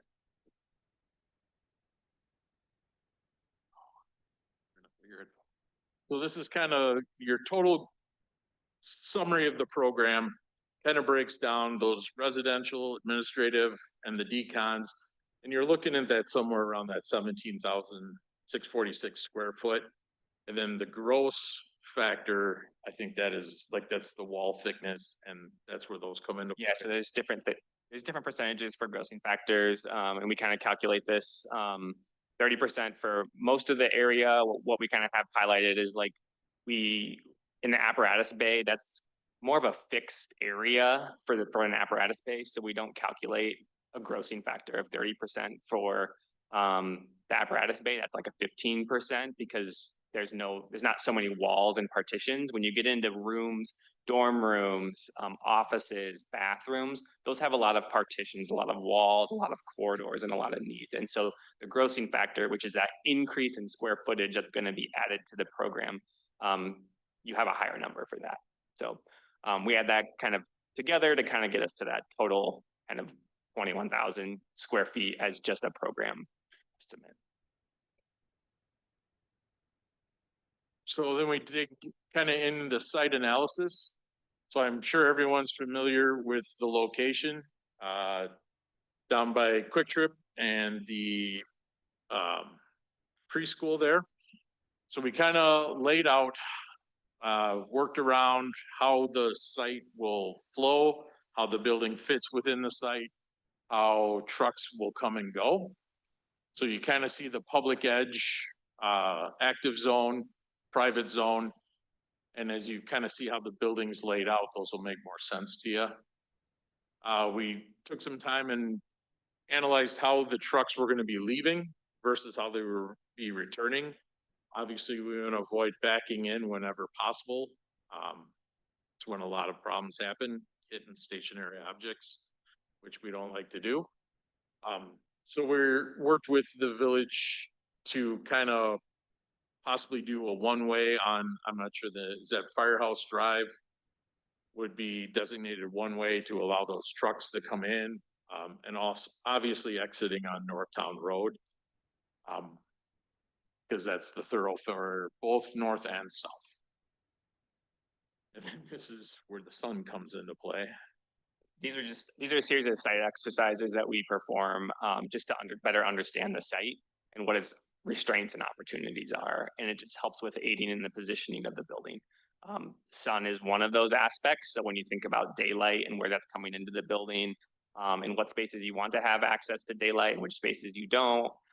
If you do provide glass, that's south facing or facing a direction, how are we going to treat that? Is it internally with blinds? Is it a shaded structure? How can the architecture and the building design, best reflect the solar orientation? And in addition to solar orientation, there's also views and that connection to the outside as well. And so that first diagram of kind of public versus private zones, that's starting to think about, okay, it'd be really great if we could consolidate some of the firefighter in EMS, more private, more spaces, day room, kitchen, consolidate those more towards the private side where they can have a little bit more respite from the public without being on display. So it just aids in the building organization. So as we started to come into it, we came up with a couple different design theories. I think did we shuffle through 5? We had multiple different design options where we started kind of from just big picture planning. We're not looking at individual rooms at this point. We're just looking at kind of, okay, red zone, medium decontamination, living, residential versus office, just big picture square footages. We're using our program kind of verbatim and just kind of testing what those areas are. So you don't see every room I analyzed yet. We're just trying to kind of understand what potential layouts and footprints this could take shape in. We wanted to make sure we explored a single story and a 2-story option just based on the site constraints and opportunities. And so based on the kind of initial layout, we kind of selected 3 options that we were gravitating towards for further exploration. So we start kind of big picture, big massing, and we kind of move into more space planning and more refined concepts. Yeah, and one of the big things we were looking at was safety of the public. In front of the station is a walking path, and we wanted to be sure there was enough visibility for trucks pulling out and for us to see them and them to see us. So a lot of these designs where the front was kind of kicked out in front of the apparatus bay, that was a big thing for us to eliminate. We wanted to have plenty of room to see folks coming and going and vice versa. We started knocking around, again, 1-story, 2-story. We started laying rooms. How do rooms and spaces fit within those designs? We kind of settled on the finalists were 2 1-story and 1 2-story. And we kind of finalized on for health and safety and security of the building, having that 2-story model. So when people who were on downtime or sleeping had a very secure location to be in, not accessible to the public. We didn't want people peeking in windows. We didn't want people to be able to come in and just walk up to the sleeping quarters. There's multiple levels of security in this design to ensure when people are there, they're safe, which is more and more important. I mean, we just had the incident in Idaho where 2 firefighters were shot for sport. And, we want to eliminate all that risk. So we kind of landed on our top choice for the concept. Again, we took safety, security, health and well-being, all those things into factor. We added our decon rooms and we kind of laid it out in a 3-bay station with the hard decon to the left and working and living quarters in the green. So we went first stage of decon, second stage, and then everybody's safe in the building in the green. We also wanted to eliminate the public from coming in and going through these different areas that aren't necessarily clean and safe. So we had the public access in the parking lot kind of over in this way. We eliminated any visual barriers to how the trucks were coming and going. And the way the lot is designed in the back, those trucks can fit in and drive straight through. If it's an ambulance, they can back in. That's obviously a smaller truck. Yeah, it really, when it comes to the fire station design, it's about efficiency to the apparatus bay and how you're gonna get people to there. So it's about clear, wide corridors, when you have a call, even though there might only be 6 people in the station, all of them are going all at one time, and then it's about reducing response times. So a lot of our planning is about clear circulation and corridors that connect to stairwells and connect directly out to the apparatus bay as well. So identifying those stair cores and then corridors around the building. So this level is office in the light green, and then the fitness is the darker green. And so it was again about that separation between living and work. As you move up to the second floor, then that's designated as the living space only, where the dorm rooms, kitchen, day room, dining room, and outdoor patio spaces are organized. There's also additional training and mechanical space that supports the building on this level. So some of that gray and red on this level are a bit more shell, unfinished, but mechanical in training uses. So they're not as high level of finishes as some of the office and living spaces would require. And then the apparatus bay is, of course, more of like a 2-story, a double height volume, so it's open to the floor below. Yeah, and as you can kind of see, the sleeping quarter path goes right out into, obviously, the fire pole.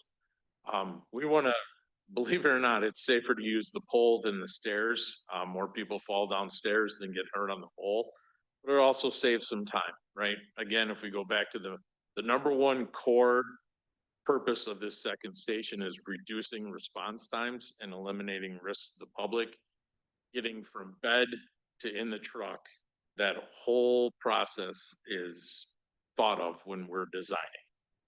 So that's where you kind of see that pull this way, and then when people are more awake and moving around, the stairs are kind of by the kitchen. So a lot of thought was given into the design process. Then we kind of started looking at the neighboring facilities, Windsor's Village Hall, what were kind of the key components that Windsor wanted to see the building look like, being that it's in that area, but also fitting in with the neighbors. So then they started coming up with concepts. And again, these are concepts, but this is kind of what we settled on for the first look.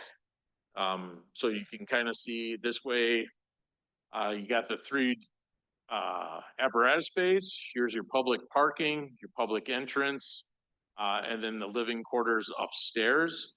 And then when the living quarters are designed, you'll see the sleeping rooms are this way, and the living and workout space is kind of towards the back, tucked away. And then it's just a couple different looks, how it looks going front to back, and then from each side going all the way around. So you'll probably see some fencing of some sort in the back to kind of hide things like dumpsters, generators, employee parking, some training space that may be back there. But this is kind of just what the building is going to look like. And then this is where you're going to see these living quarters facing out into kind of the woods that are back in that corner on the trail, and kind of utilizing some of that nature space to help with that employee mental health, which is a big driver. Everyone got the supplemental document where it talks about the mental health risks and the cancer prevention. So that's kind of where we're at, so everyone understands kind of the project and the design. All right, we'll take some questions and then go on from there. Rebecca, I think you were first. Yeah, just one. I really like this. This is really cool looking. For comparison sakes, because I'm super visual, can you compare the 21,204 square foot to what we currently have? The base space is a third roughly. So The living space, yeah, the station 2 is a okay. third smaller, roughly. The living space is larger. Okay. But that is also, we're jammed into our space now. Right. So within this facility, we have in the initial plan enough sleeping quarters to run 2 functional stations in the future. Okay. Whether we finish all those rooms at once or not is up to be determined. It is a little smaller, but not by much. And just, can you remind me how many staff you're thinking in terms of, at least initially? Initially, the most that would be in there would be 6. Okay, so how many would be on duty at any given time, probably? Well, that in the entire district, No, in that district, in that. it'll go anywhere from 2 to 6, Okay. depending on what staff we have available. Okay, thanks. You're welcome. Bill, Yeah, to feed off that 21,000 square feet. If you were to build a house, the costs are like $300 a square foot. Various designs, of course. Do you have a figure? Just a basic figure? I do not. A range? I want to, Tina, where are we at that? Just an idea, 15 million, 20 million? 386 per square foot for the building. 386. Okay, so we're talking like 9 million. 8 to 9, I believe. Yes. Okay, I'm not a calculator, but just, we're in that yeah. Yep. In comparison, you talked about 6 people, 6 bays. You're gonna have 6 ready to go, and then somebody else can come, volunteers, from the area to. We have, it's just like we would. Just like here, yeah, Just like we would run now. okay, Whether they live to the south or the north of the district, this does give us a larger pool right, for people to respond to from home who may not be on shift, but it's a large enough call that they would come down and help out. This would add people that would be close enough to do. good. I like that comparison with this station and, 1 and 2. Like a fire station on Madison, Mm-hmm. Lean Road, Mm-hmm. that's about staffed with 6 people. I don't know their staffing, but Do you do know, they have an engine? Do they have an they have an ambulance? Okay, so that would probably be 6, yeah. Okay, do you know the size of that building in comparison? I mean, standards are different from when they built that. God, that was 20 years ago, I think, 25 years. Yeah, 15 I'm maybe. just trying to get in my head what's, what the design standards are per person, per trucks. I mean, they have I think they have 2 ambulances out there and two engines. I would say some of the standards like this, it's usually based on the company and the number of bays that you're gonna serve. So at a 3-bay double company, we're kind of industry standard, always kind of somewhere plus or minus like a couple thousand, around 20,000 square feet for Right. a building.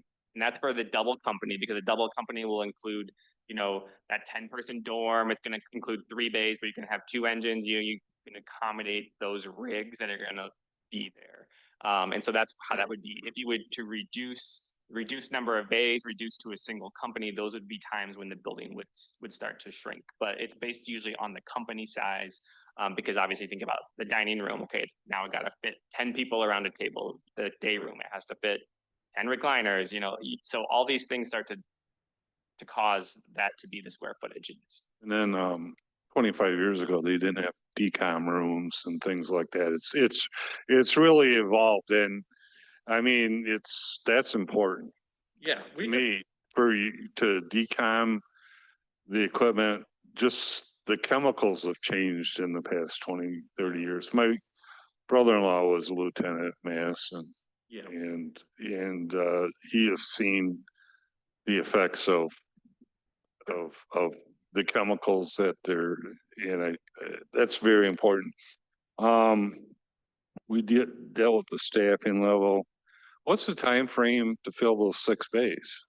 Right away, or I'm not filling 6 bays.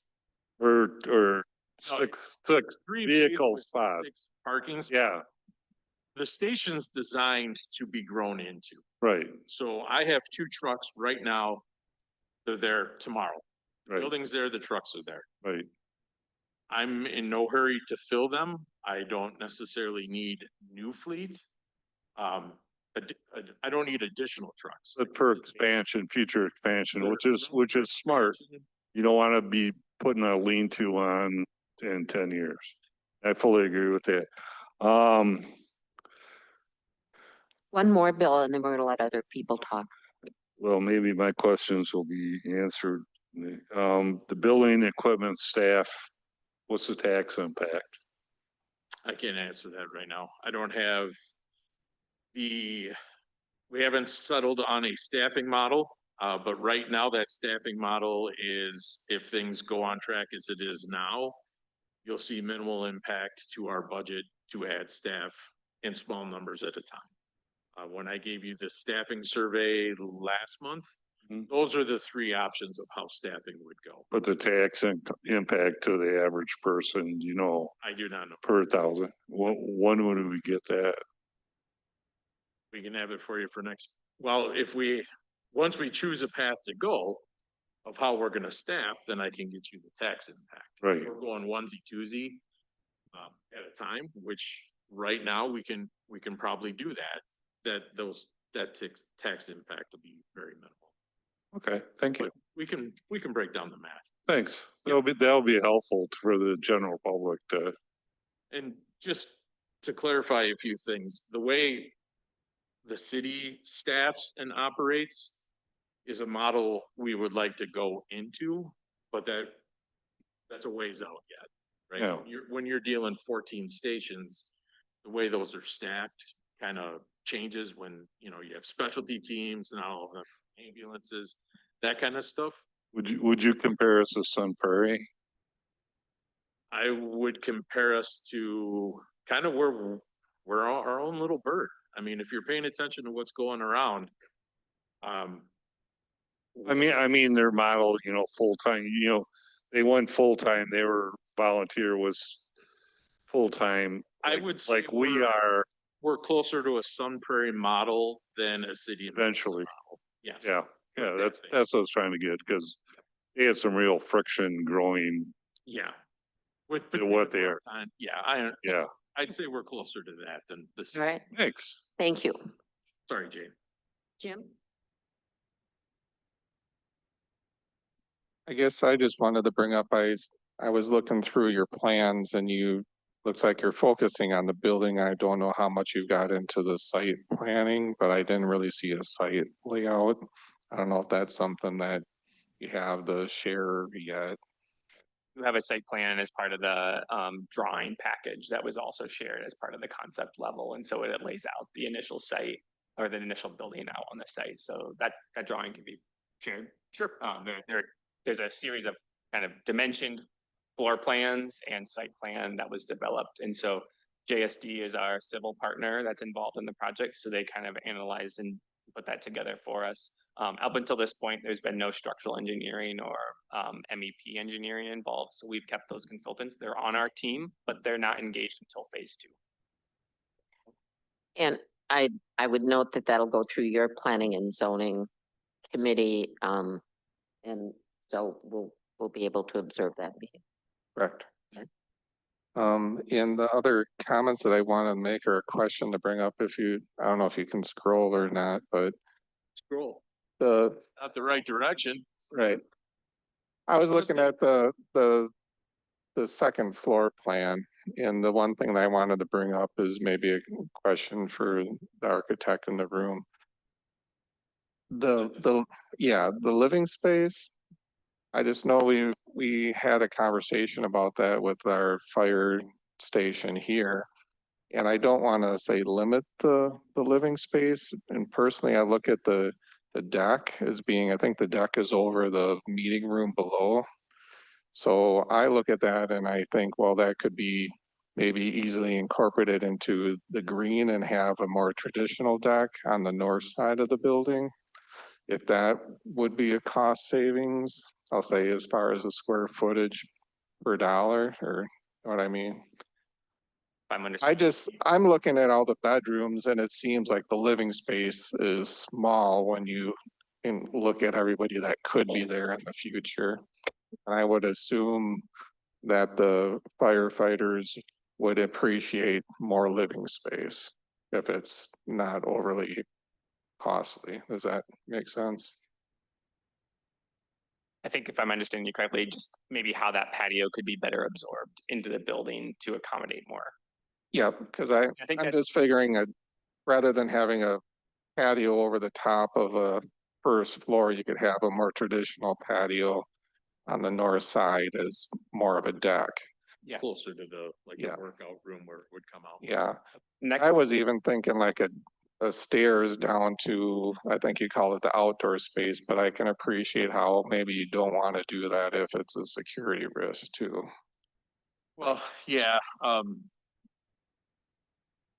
we could look at it. I think we can look at it.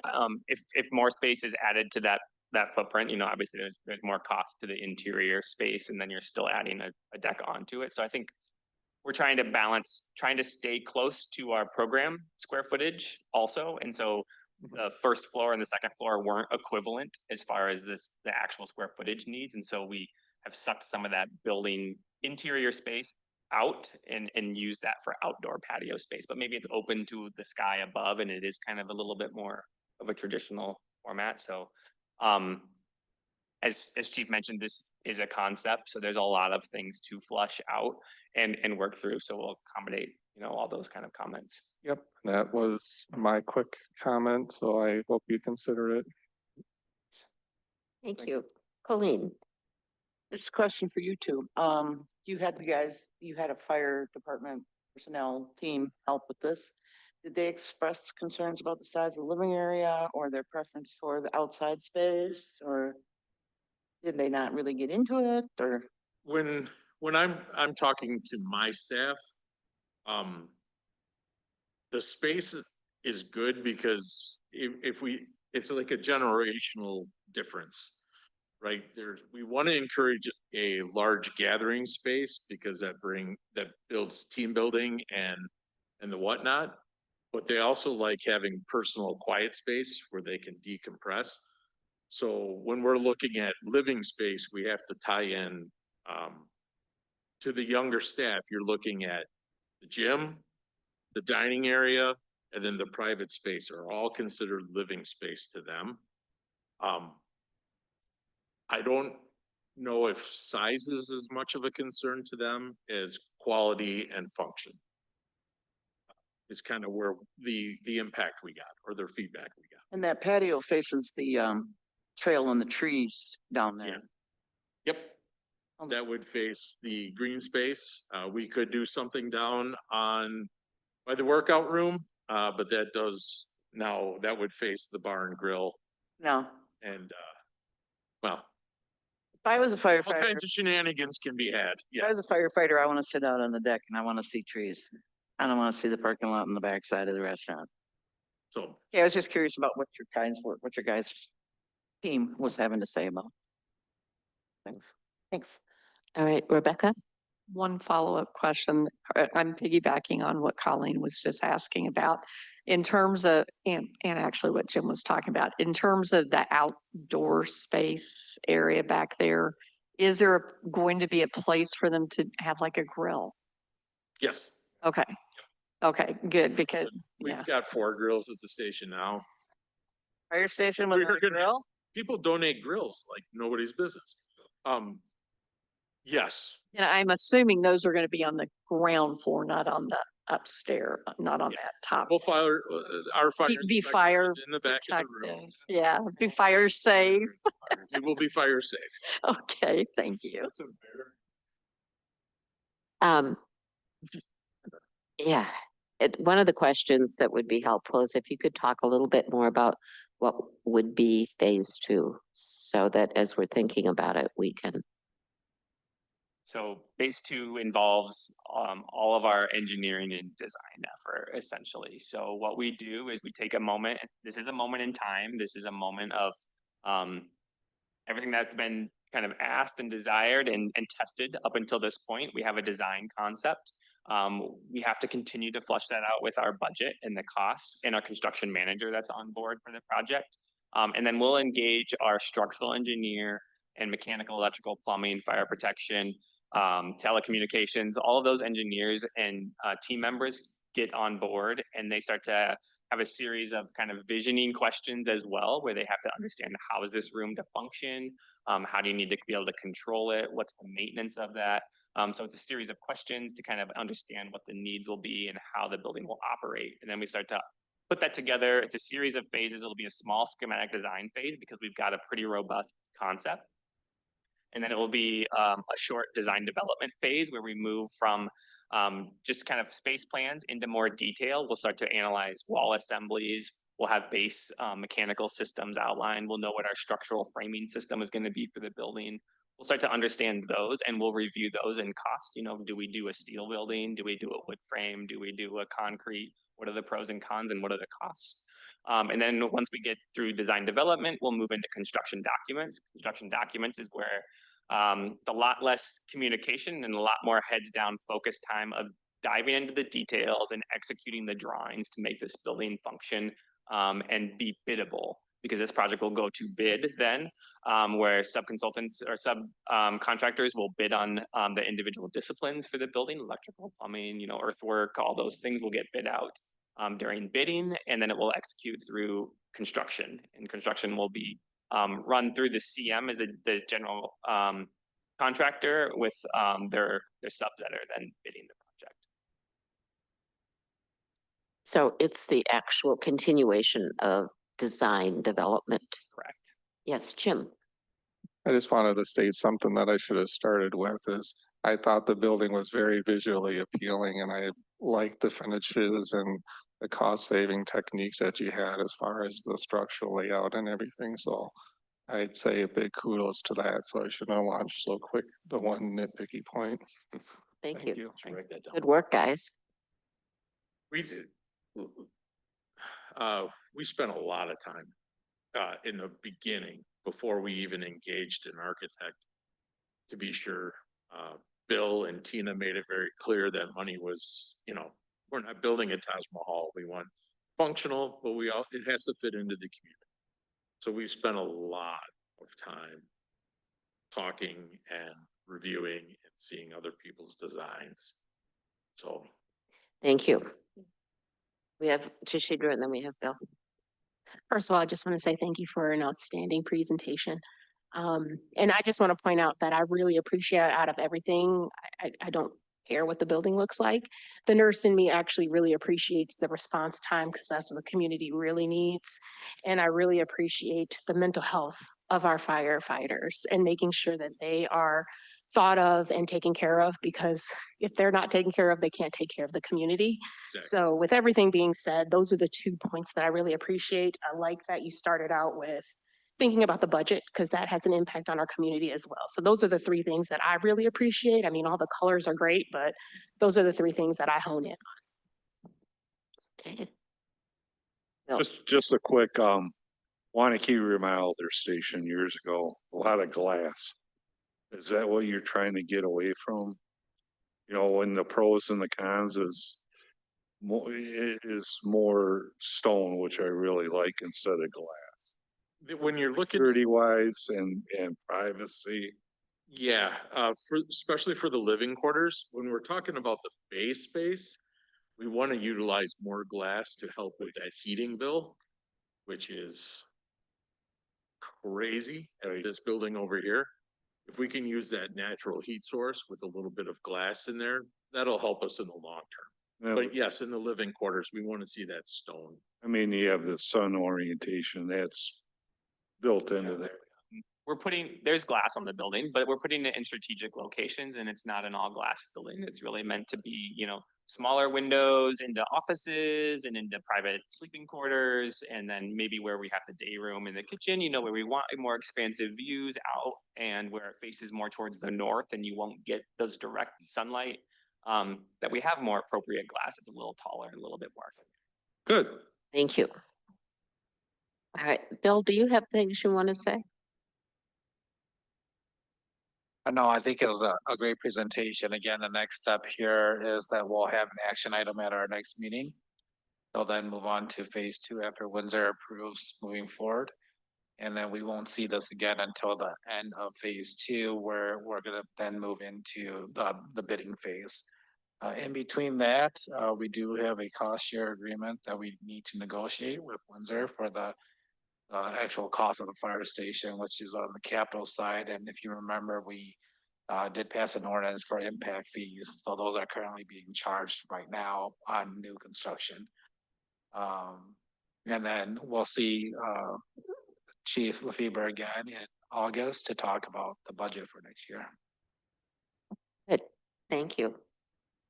All right, well, I want to thank you for bringing this to the board, and we will, as he said, be taking action at our next meeting, and good work. Thank you. Thank you. Thank you for joining us. You're welcome to stay, but I understand.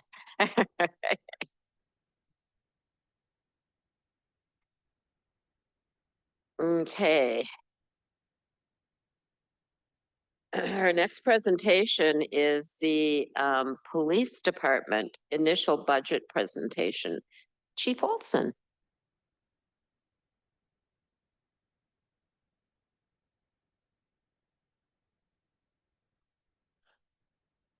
Be glad to know there's no fire pole in our budget this year. I think we can without it. Hey, he left. Nobody is still out there. But all right, good evening. So just want to set the groundwork that this is very preliminary. Obviously, it's only June or July 15th, June 15th, I wish, but July 15th. So I've been trying diligently to get numbers from people, what certain things cost next year, knowing that there's impacts. Really done a bunch of analysis of how our budget's going out. I'll talk about some of the things that I do with my leadership team to try to really be budget prudent so that we're using the money that you all allocate to us effectively and are responsible for the taxpayer and everything else. So again, this is very preliminary. This might change a little bit as we go in throughout the year. But right now I have a budget management strategy that we've implemented inside the department that we'll talk about. Right now, all of our 2025 allocations are really, really good. The numbers are within the budget that we have allocated. They're tracking in a positive direction. It's a little bit early to predict where some of these items will land. Like I know I get asked about overtime and things like that, impact of the 10-hour day schedule. I'll share a little bit of information on that, but it's a little bit early to predict. It's only, like I said, the middle of July, and halfway through the year, it looks good, but doesn't take long for a couple of incidents to happen, and it kind of sets you back a little bit. And then our vehicle maintenance plan is working effectively. So just a little bit of a snapshot. So every pay period, I have the captain preparing what turns out to be about an 8-page document documenting to me all the overtime that we expend, where we use it. I'm not going to really flash a lot of that because it gets into individuals and what they are, but I have programmed into our payroll system about 20 codes for what they can get overtime for and how we code it and use it. So for example, on the 4th of July, it's a special event. So I'll be able to get to the village how much we spent to protect the 4th of July event, whether it be the parade, whether it be the park or the 3rd or the night of the 4th or whatever. So we'll be able to at least know and track where our money's going and how we're spending it to make sure it's not wasted. It's just an oversight thing. Done this for probably 15, 20 years, and we've been doing it here, but now Chris has got it really to a very good format. We can also do this to monitor how much overtime an individual gets, so that you get some people who burn themselves out trying to burn the midnight oil, if you will. We're very conscious of that, especially working a 10-hour day. We've adjusted our grant shifts to be 2 hours, so nobody's really exposed to more than 12 hours at a time. It's worked out well, but it's something that we're very focused on. It's something that he does a really good job kind of preparing it for me every pay period, basically, so I can see the update. This is just the last one I had, it's obviously not through the 4th of July impact isn't on here yet.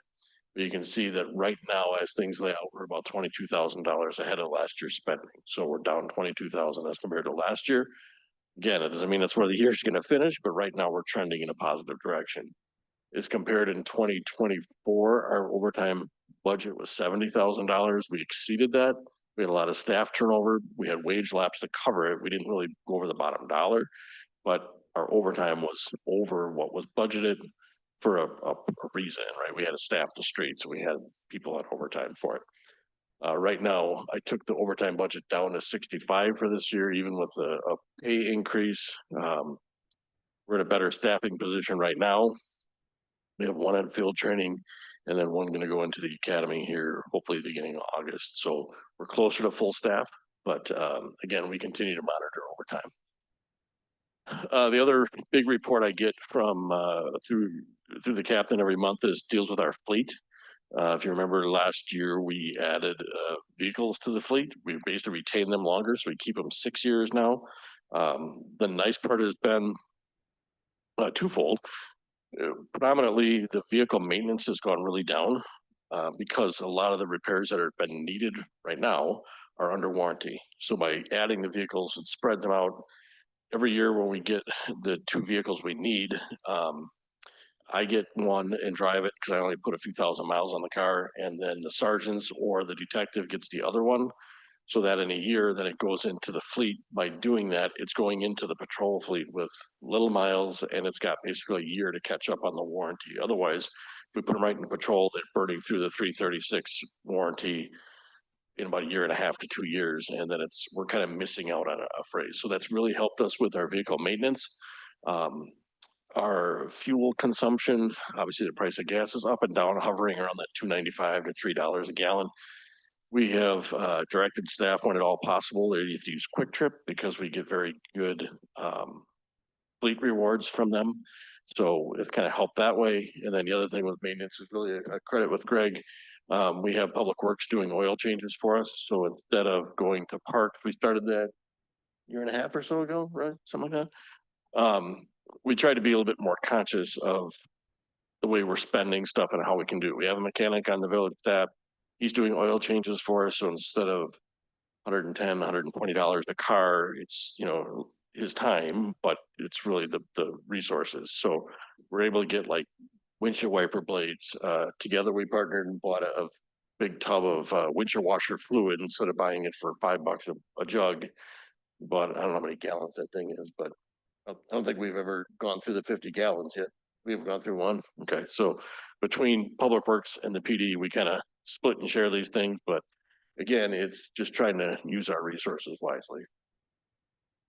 When I look at our overall operating budget, so here's the 2025, and I'll get through it. I like the way the thing pops up and mess with me a little bit.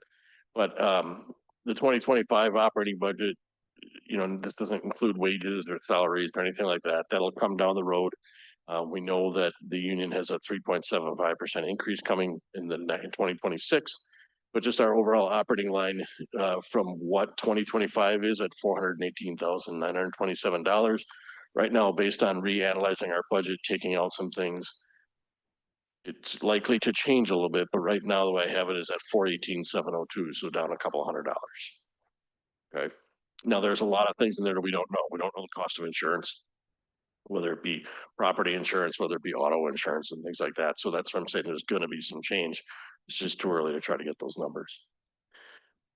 The requests for next year are, for me, it's personnel. I mean, I know Jan said it earlier, for just any budget, and we've talked about this, I think, like every year, about 86% of the total PD budget is wages, salaries, people related stuff.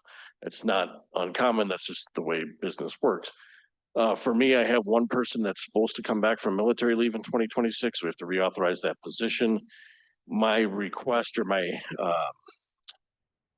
request, it's quite simply, is to reallocate that position to that of a sergeant. And I'll show you some of the layout as to why. When I did the overall review of the department for our annual report, I do have a gap in supervision, but by doing this, and I'll show you in a moment, it actually increases a couple key components for us in the department, because it would put 4 patrol sergeants. So I'd have 2 with each team, 2 with red, 2 with blue.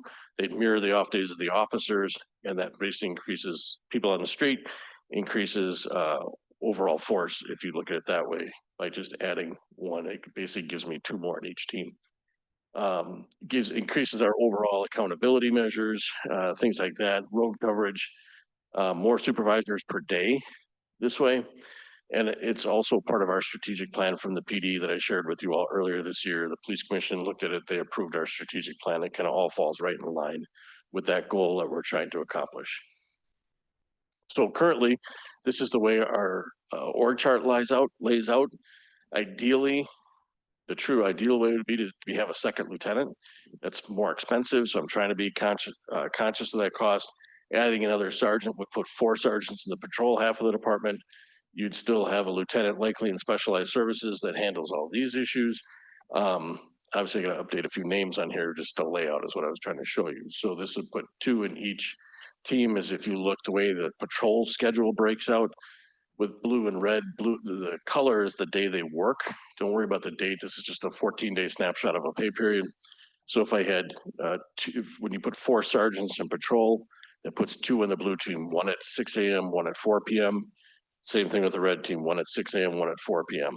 So there would be additional resources available for the village as a patrol, because the sergeant can respond to scenes and do things too if the officers get tied up, but still have increased oversight, increased accountability to make sure that everybody is out doing the right thing. We do have some younger officers. Having that mentoring, coaching, guiding force is also important in the retention aspect for us. A couple of equipment needs for the department next year. So every somewhere between the 3, 4, 5,000 round through your pistol, you need to replace the inner workings of the gun to make sure that when you pull the trigger, if you unfortunately ever have to, it goes bang. We're at that point right now. So we're at the point where we have to replace like the trigger mechanism, you have to replace the firing pin, the coil, the springs inside of it. We have the SIG P320s. There's been some press about, oh my gosh, they go off accidentally and stuff like that. I don't know, I've shot a lot of rounds in my career. It's never gone off just by holding it. Not to discount anybody. I know some of those things have been replicated by reholstering a weapon, and there's like a flap on our jackets. You're supposed to snap it underneath your holster so you can access it. If that snap gets into the trigger guard, it can discharge the weapon, things like that. Most of the officers actually have a jacket. They don't wear it unless it gets excessively cold out because they wear flannel lined shirts and stuff. But that has been replicated. The updated SIG Sauer doesn't have the issue that has been talked about in the media. We've never had the issue. We've talked to the SIG rep before I first went to department issued weapons. I did this years ago with your approval. But this would take that out of play. So if we were just to upgrade the internal components of the weapons and say, okay, for the 25 guns, we're going to buy new springs, new firing pins, new coils, new trigger trigger components, it's going to be about $5,625. If we trade our weapons into SIG Sauer back to the manufacturer, basically sell them back to them, buy updated brand new weapons from them, pistols from them, the cost is $30,000. So it's actually cheaper for us to trade in, upgrade, you get the upgraded technology from them. Your knife sights are brand new, refreshed out of the, from the manufacturer. It's more budget conscious. So I'm seeking to just trade the weapons in through it goes right back to the manufacturer. They're not sold on the, somewhere where they can just be out on the street. They would have to be sold through an FFL, a firearms license dealer, but they'd go back to the manufacturer. So that's one of the big equipment needs for next year. We have proven, I think, time and time again that, when I came to you about, can't believe it's been 4 years ago already, asking for a drone originally, how much we use that drone between not just the PD, my staff is flying it probably once to twice a week, looking for either people that bail out of cars that are wanted, fleeing. I mean, we've found people in cornfields, you name it, all over the place. On top of that, I know Greg flies it a lot for development to get pictures, overhead pictures of road reconstruction and otherwise development. Stacy, I know, wants to start to get a Part 107 license so she can fly it for community engagement things. At 4 to 5 years old, our current drone is a DJI, which if you've followed the news at all, it's a Chinese-made event or a piece of equipment. It works well. I've showed you the pictures. It's got a great camera to it. We're looking to add a second drone to the fleet for the village, and then just obviously give the DJI more towards Greg and Stacy for them to use. Obviously, everything is still available both ways. If we have some event where we need a couple, we could grab it and fly two at once, but we are looking to do that in next year. Now to do this, I went through our budget painstakingly, even on vacation last week, to look to find out what kind of things need reconsideration or in the budget. So these are some of the things I was able to remove from the budget. These exceed some of the last couple asks I had in the budget. So in the budget from 2025, there's $2,500 for tactical vests. Through the really diligent work of our police foundation, led by a very wise person that might be seated in this room to the right of me, they so kindly invested in safety of our officers, and they bought everybody a set of ballistic plates. It's about a $20,000 donation to our department. So what it is, it's a ceramic plate. They're called in conjunction plates. So with the officer's soft body armor, they can slide it into their vest, a front plate and a back plate. And it just creates like a rifle resistant stoppage. Okay. We had been putting tactical vests in our cars. We still have those still available. They're always good to have. We just don't have to update them now because of what our foundation did for us. So I took the $2,500 out of the budget. Last year I added $5,000 because we needed 2 AEDs. We bought the 2 AEDs. We don't need the $5,000. That came out of the budget. Between office supplies, so in the last few years, I've been watching it and adjusting that number. But we went from everything being on paper and in manila folders to everything being digital because it was driving me crazy that we had all paper copies of everything. No offense to those who like paper copies, but for us trying to find reports and follow them through it, oh my God, it was a nightmare. We are not completely paper free, but we are significantly less paper, so our office supply line has gone down. Our photocopier is up for renewal. And working with Judd, there is a very good options out there for us that will significantly reduce that cost. So between those two lines, it's another $4,000 that came out of the budget. And then just based on our projections for fuel right now, I took about $3,000 out of the budget. I think we'll still be in a good place. That's going to keep getting reanalyzed. So that could come down more. I may have to tweak it back around a little bit. It just all depends. That's one of those unpredictable things. You don't know what fuel is going to do. So just in that alone, well, you have $14,500 coming out of the budget, trying to put 12,000 been reallocated a couple things. I did add a little bit of money to other lines, again, out and then added some because of training and education. I realized that, to quote the great Norman Schwarzkopf, I'm in the twilight of my mediocre career. And at some point, I won't be here anymore. I'm not saying that point is coming rapidly, but that, you know, when I look in the rearview mirror and the light behind me is a lot smaller than the light towards retirement is in front of me, I think it's my duty to make sure that whoever the next police chief is has a staff prepared to handle the leadership components. So I did add some money in there. I took it when I was at MPD. I put Captain Riedel and Sergeant Schaefer through it already. It's Northwestern has the Center for Police Leadership. It's a online executive preparation course. It teaches you budgeting and how to do staffing studies and all these kinds of things that we do constantly at the PD. But it's nice because it's an online module. It sucks because it's an online module and it takes it about 22 weeks long as compared to go sitting in a classroom for 10 weeks.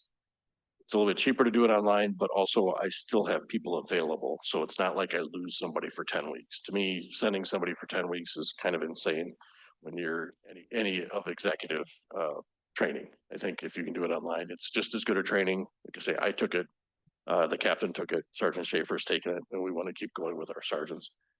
Travel is getting more and more expensive. We understand that. We try to limit overnight stays, but there's some conferences, some trainings, it's just a necessity for staff. Like our SRO training it requires overnight stays. We try to find hotels that have breakfast included, things like that to limit the amount of money. We have a car that we give people for out of town training, so we're not paying them personal mileage to drive to a training out of town. So we do have that. And basically, I've told them that if you take your own car, it's your choice. we're not going to reimburse you for your mileage. We have a vehicle you can take, we'll make a squad available for you to take out of town. So we try to limit it as best we can, but the cost of everything obviously is still going up, and I haven't really adjusted this one much that I can recall in the last couple of years. So I did add just a little bit of money into that as well. Again, training and development, we shifted some money to add a little bit to that. There were some expenses, so as we get further into this process and you see, certain lines maybe went up a little bit more than you expected. A lot of that stuff was recategorized. We have a technology line, not for physical technology like Judd deals with. Ours is a lot of programs and things like that. DaneCom, our records management system, things like that. So some of that gets just put in the right place. Again, I try to really match what our spending is, not just this last year, but historically for a couple of years, so that I know that we're doing our best to, it wasn't an anomaly year or something didn't come through. Madison IT, who does our records management, they're estimating a 12% increase. It's about $2,500, I think, in the big picture of things. Not ideal, but we need our management system. I really don't, unfortunately, have a choice. I will say from Eric Larson, who's our representative to that, he gives us really good service, and he does. If I need him, I've called him at 8 o'clock at night, and he has jumped online, logged in, and fixed the issue we had. He updates our tracks module, which is our ticket writing program, traffic crash reporting module. So he does good things for us. I reached out to DaneCom last week, and they're saying they're not anticipating an increase. They gave me the number, which is the same number for this year. The problem with looking at our current budget spreadsheet is they all bill at a weird time of the year. Madison might give us a bill in January, but it's for last year. And it's hard to look at, to show it to you right now and say, oh, well, you have a lot left in this line. It's because they haven't billed us yet. So we do have a bunch of those things. My goal is quite simply to give you a little bit of an overview tonight. But then in August, the second meeting in August, while I am on vacation that week, I'll make myself available to follow up if there's other things and just zoom in to update you with any other numbers that might come through or any other progress on how things look. I know Chief Lefebvre will be going that night as well. So it's kind of a public safety kind of an overview, but that's kind of where it is right now. I don't know if there's anything to add or if there's any questions I can try to answer. Thank you so much. I know it's a lot of work just to get a presentation with these numbers, so we appreciate it. Any questions? Additional comments? If not, we're going to thank you. You did a good job, and how nice that you did some cutting already yourself. That was very good. Thank you. All right. Quiet group. We'll keep going. Excuse me. Item 9.1 under new business, discussion and possible action regarding resolution 2025-073, resolution authorizing the village president and clerk to execute an infrastructure development agreement with Yahara Gateway LLC for public improvements associated with the Boleg addition to Yahara Gateway subdivision. I'll take it. So this is a 12 single family lot development near Fleet Farm, near Continental Properties, the development that's going on there. I believe we have a representative from the developer in the room and then possibly on the call as well. Mark should have provided a memo associated with this item in the next. The development agreement is pretty much our standard boilerplate agreement covering the public improvements associated with this.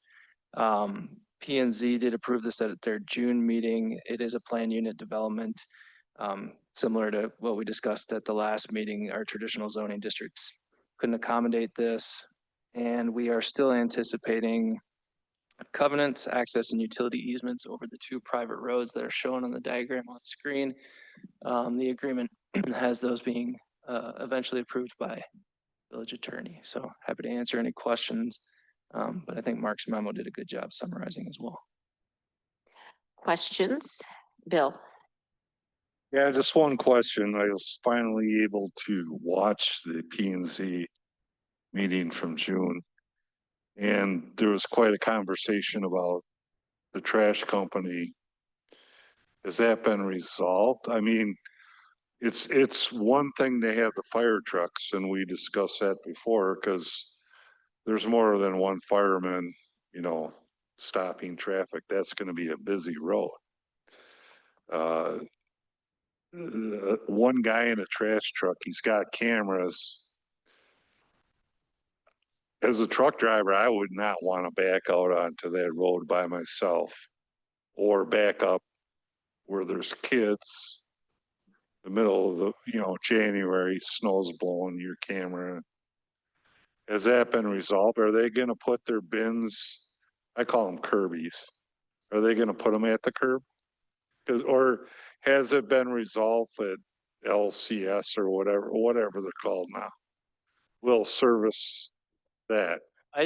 My understanding is even at that P and Z meeting, we kind of came to a resolution on that. But I can defer a little bit to Judd too, to kind of tackle that. I think we settled on them being dragged out to. Yeah, the garbage carts will have to be dragged out to Tierney Way, and left there. So there'll be 24 carts along that section, but the garbage truck picks up on one side, Right.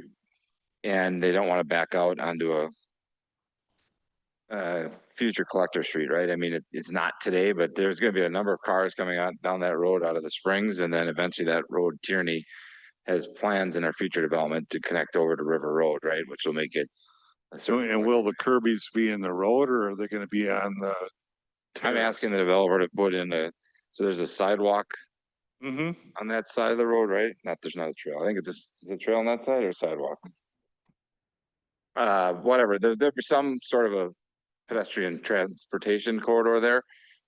It's a trail, yeah. So I want them to have, they can't be in the road, so they have to be in that median strip there. 'Cause I was worried about, you got a 4-foot snowbank and the Kirby's are gonna be in the road but if they have to, I mean, on my street, there's a hill, you can't put the Kirby's on the hill to dip over. But I mean, there, it's a busy road, you have them in the road.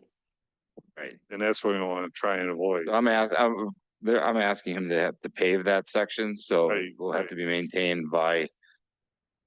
Yeah, if it's some sort of an HOA or something that's maintaining that, right? Because we're gonna plow the snow off the street. It's gonna go into that terrace way. They're gonna have to remove that snow and put it somewhere else so all their carts can go there. Good. We only get snow like twice a year anymore, but not a lot, those 2 times. Good, that's good to know. Thank you. I'll just add too that they've been going back and forth on a dialogue, so they're having good communication, and it does lie outside the scope of what's before you today. Thank you. All right, Jim? Yes, can I make a motion to approve the resolution 2025-073? Second. We have a motion and a second. Any further questions or discussion? If not, all those in favor signify by saying aye. Aye. Opposed? No. Motion carries. All right, item 9.2, discussion and possible action regarding ordinance 2025-028 and ordinance approving the final plat for the Bolig addition to Yahara Gateway subdivision northwest of the Tierney Crossing and Dalmar Road intersection, Village of DeForest, County, Wisconsin. Motion to approve. We have a motion. Do we have a second? Second. We have a motion and a second. Any further discussion or comment?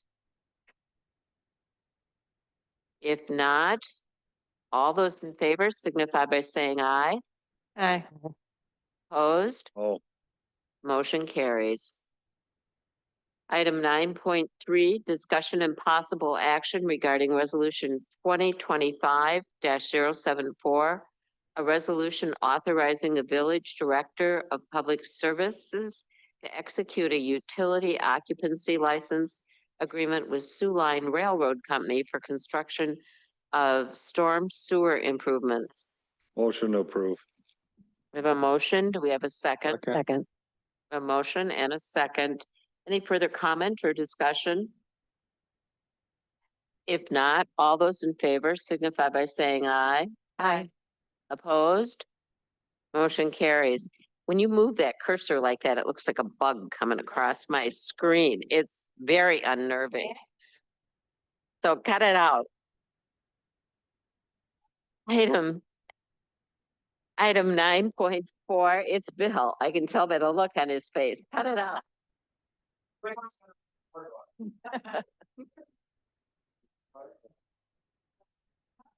I almost hit it with my pad. 9.4, discussion and possible action regarding an intergovernmental agreement for school resource officer program. The village board may convene into closed session as authorized by Wisconsin statute 19.85. 1E for the purpose of deliberating or negotiating the purchasing of public properties, the investing of public funds, or conducting other specified public business whenever competitive or bargaining reasons require a closed session. Village board may reconvene into open session to take action on the subject matter discussed in closed session. Thank you. All right. Yes. So we've been engaged by the school district to consider a second SRO position or assignment. They've allocated I believe in their next budget, $100,000 towards this position. The difficulty has been in regards to coverage of the SRO in the school district schools, primarily the differences between the municipal jurisdictions in Windsor, covering Windsor Elementary and Harvest Intermediate, and then additional coverage in, I believe, DeForest Elementary schools. And so at this point, they're considering splitting their full-time coverage SRO coverage in half, half with in agreement with Windsor, and then half in an agreement with the Village of DeForest. That has impacts not only financially, but potentially on our coverage of patrol and within the Village of DeForest. So at this time, I'd recommend that this board go into closed session, consider terms for negotiation of that program. Move to go into closed. Second. We have a motion and a second. Roll call, please.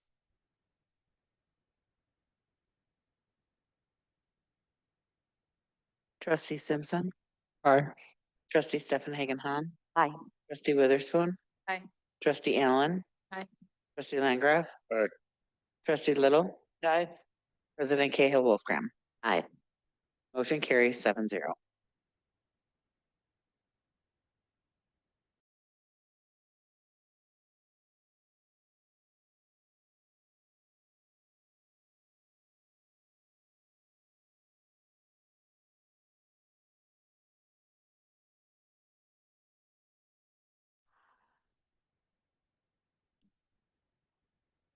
Okay.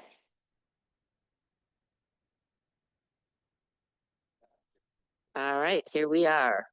We'll continue with our agenda then. Item 10, communications check register was in your packet. Commission committee and board reports. Do we want to run through the updates? We've just had a fairly extensive library presentation. Is there anything anybody wants to share? Public Safety Commission.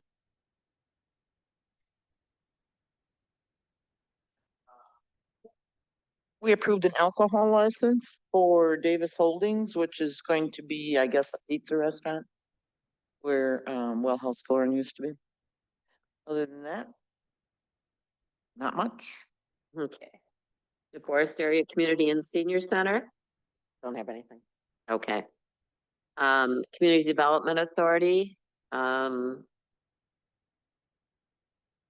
just thinking about our meeting. I don't think we have a lot of additional stuff.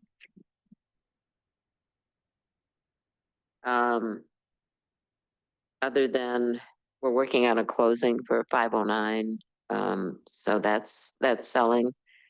I was not there. I still have to watch the video so I can get myself updated. Yeah, I'm just trying to think of any significant items that would be of interest to the board and I can't, right? I don't remember anything on the agenda. We have, Planning and Zoning Commission. Do you have anything little, Jim? Yeah, just a couple little things. We had a CSM on Yahara Street, 549 Yahara Street. I don't remember exactly what that was.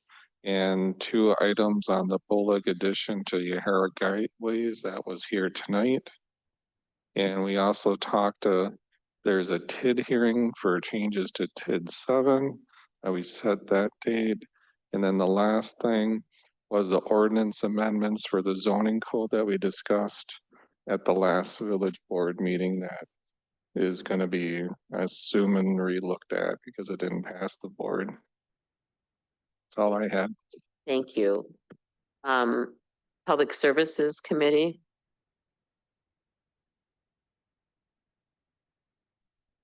We didn't meet yesterday. We'll meet next Monday at Dale Jenkins Park for our next Parking Connect to get feedback and solicitation from residents. And I think the fire department is joining us as well for their outreach and things. So it's a double collaborative event. Hopefully there'll be a lot of people there. So Good. And then DeForest Windsor Fire and EMS District, you saw what we approved for a design at the fire district. And just like here, we went through our audit. So committee, commission, and board minutes are in your packet. I don't have anything significant to report in Dane County cities and villages. I don't think we are missing anything out of that group. So I would entertain, if there's no other business, a motion to adjourn. So moved. Second. Motion and a second. All those in favor signify by saying aye. Aye. Opposed? Motion carries. We're adjourned at 8:33 PM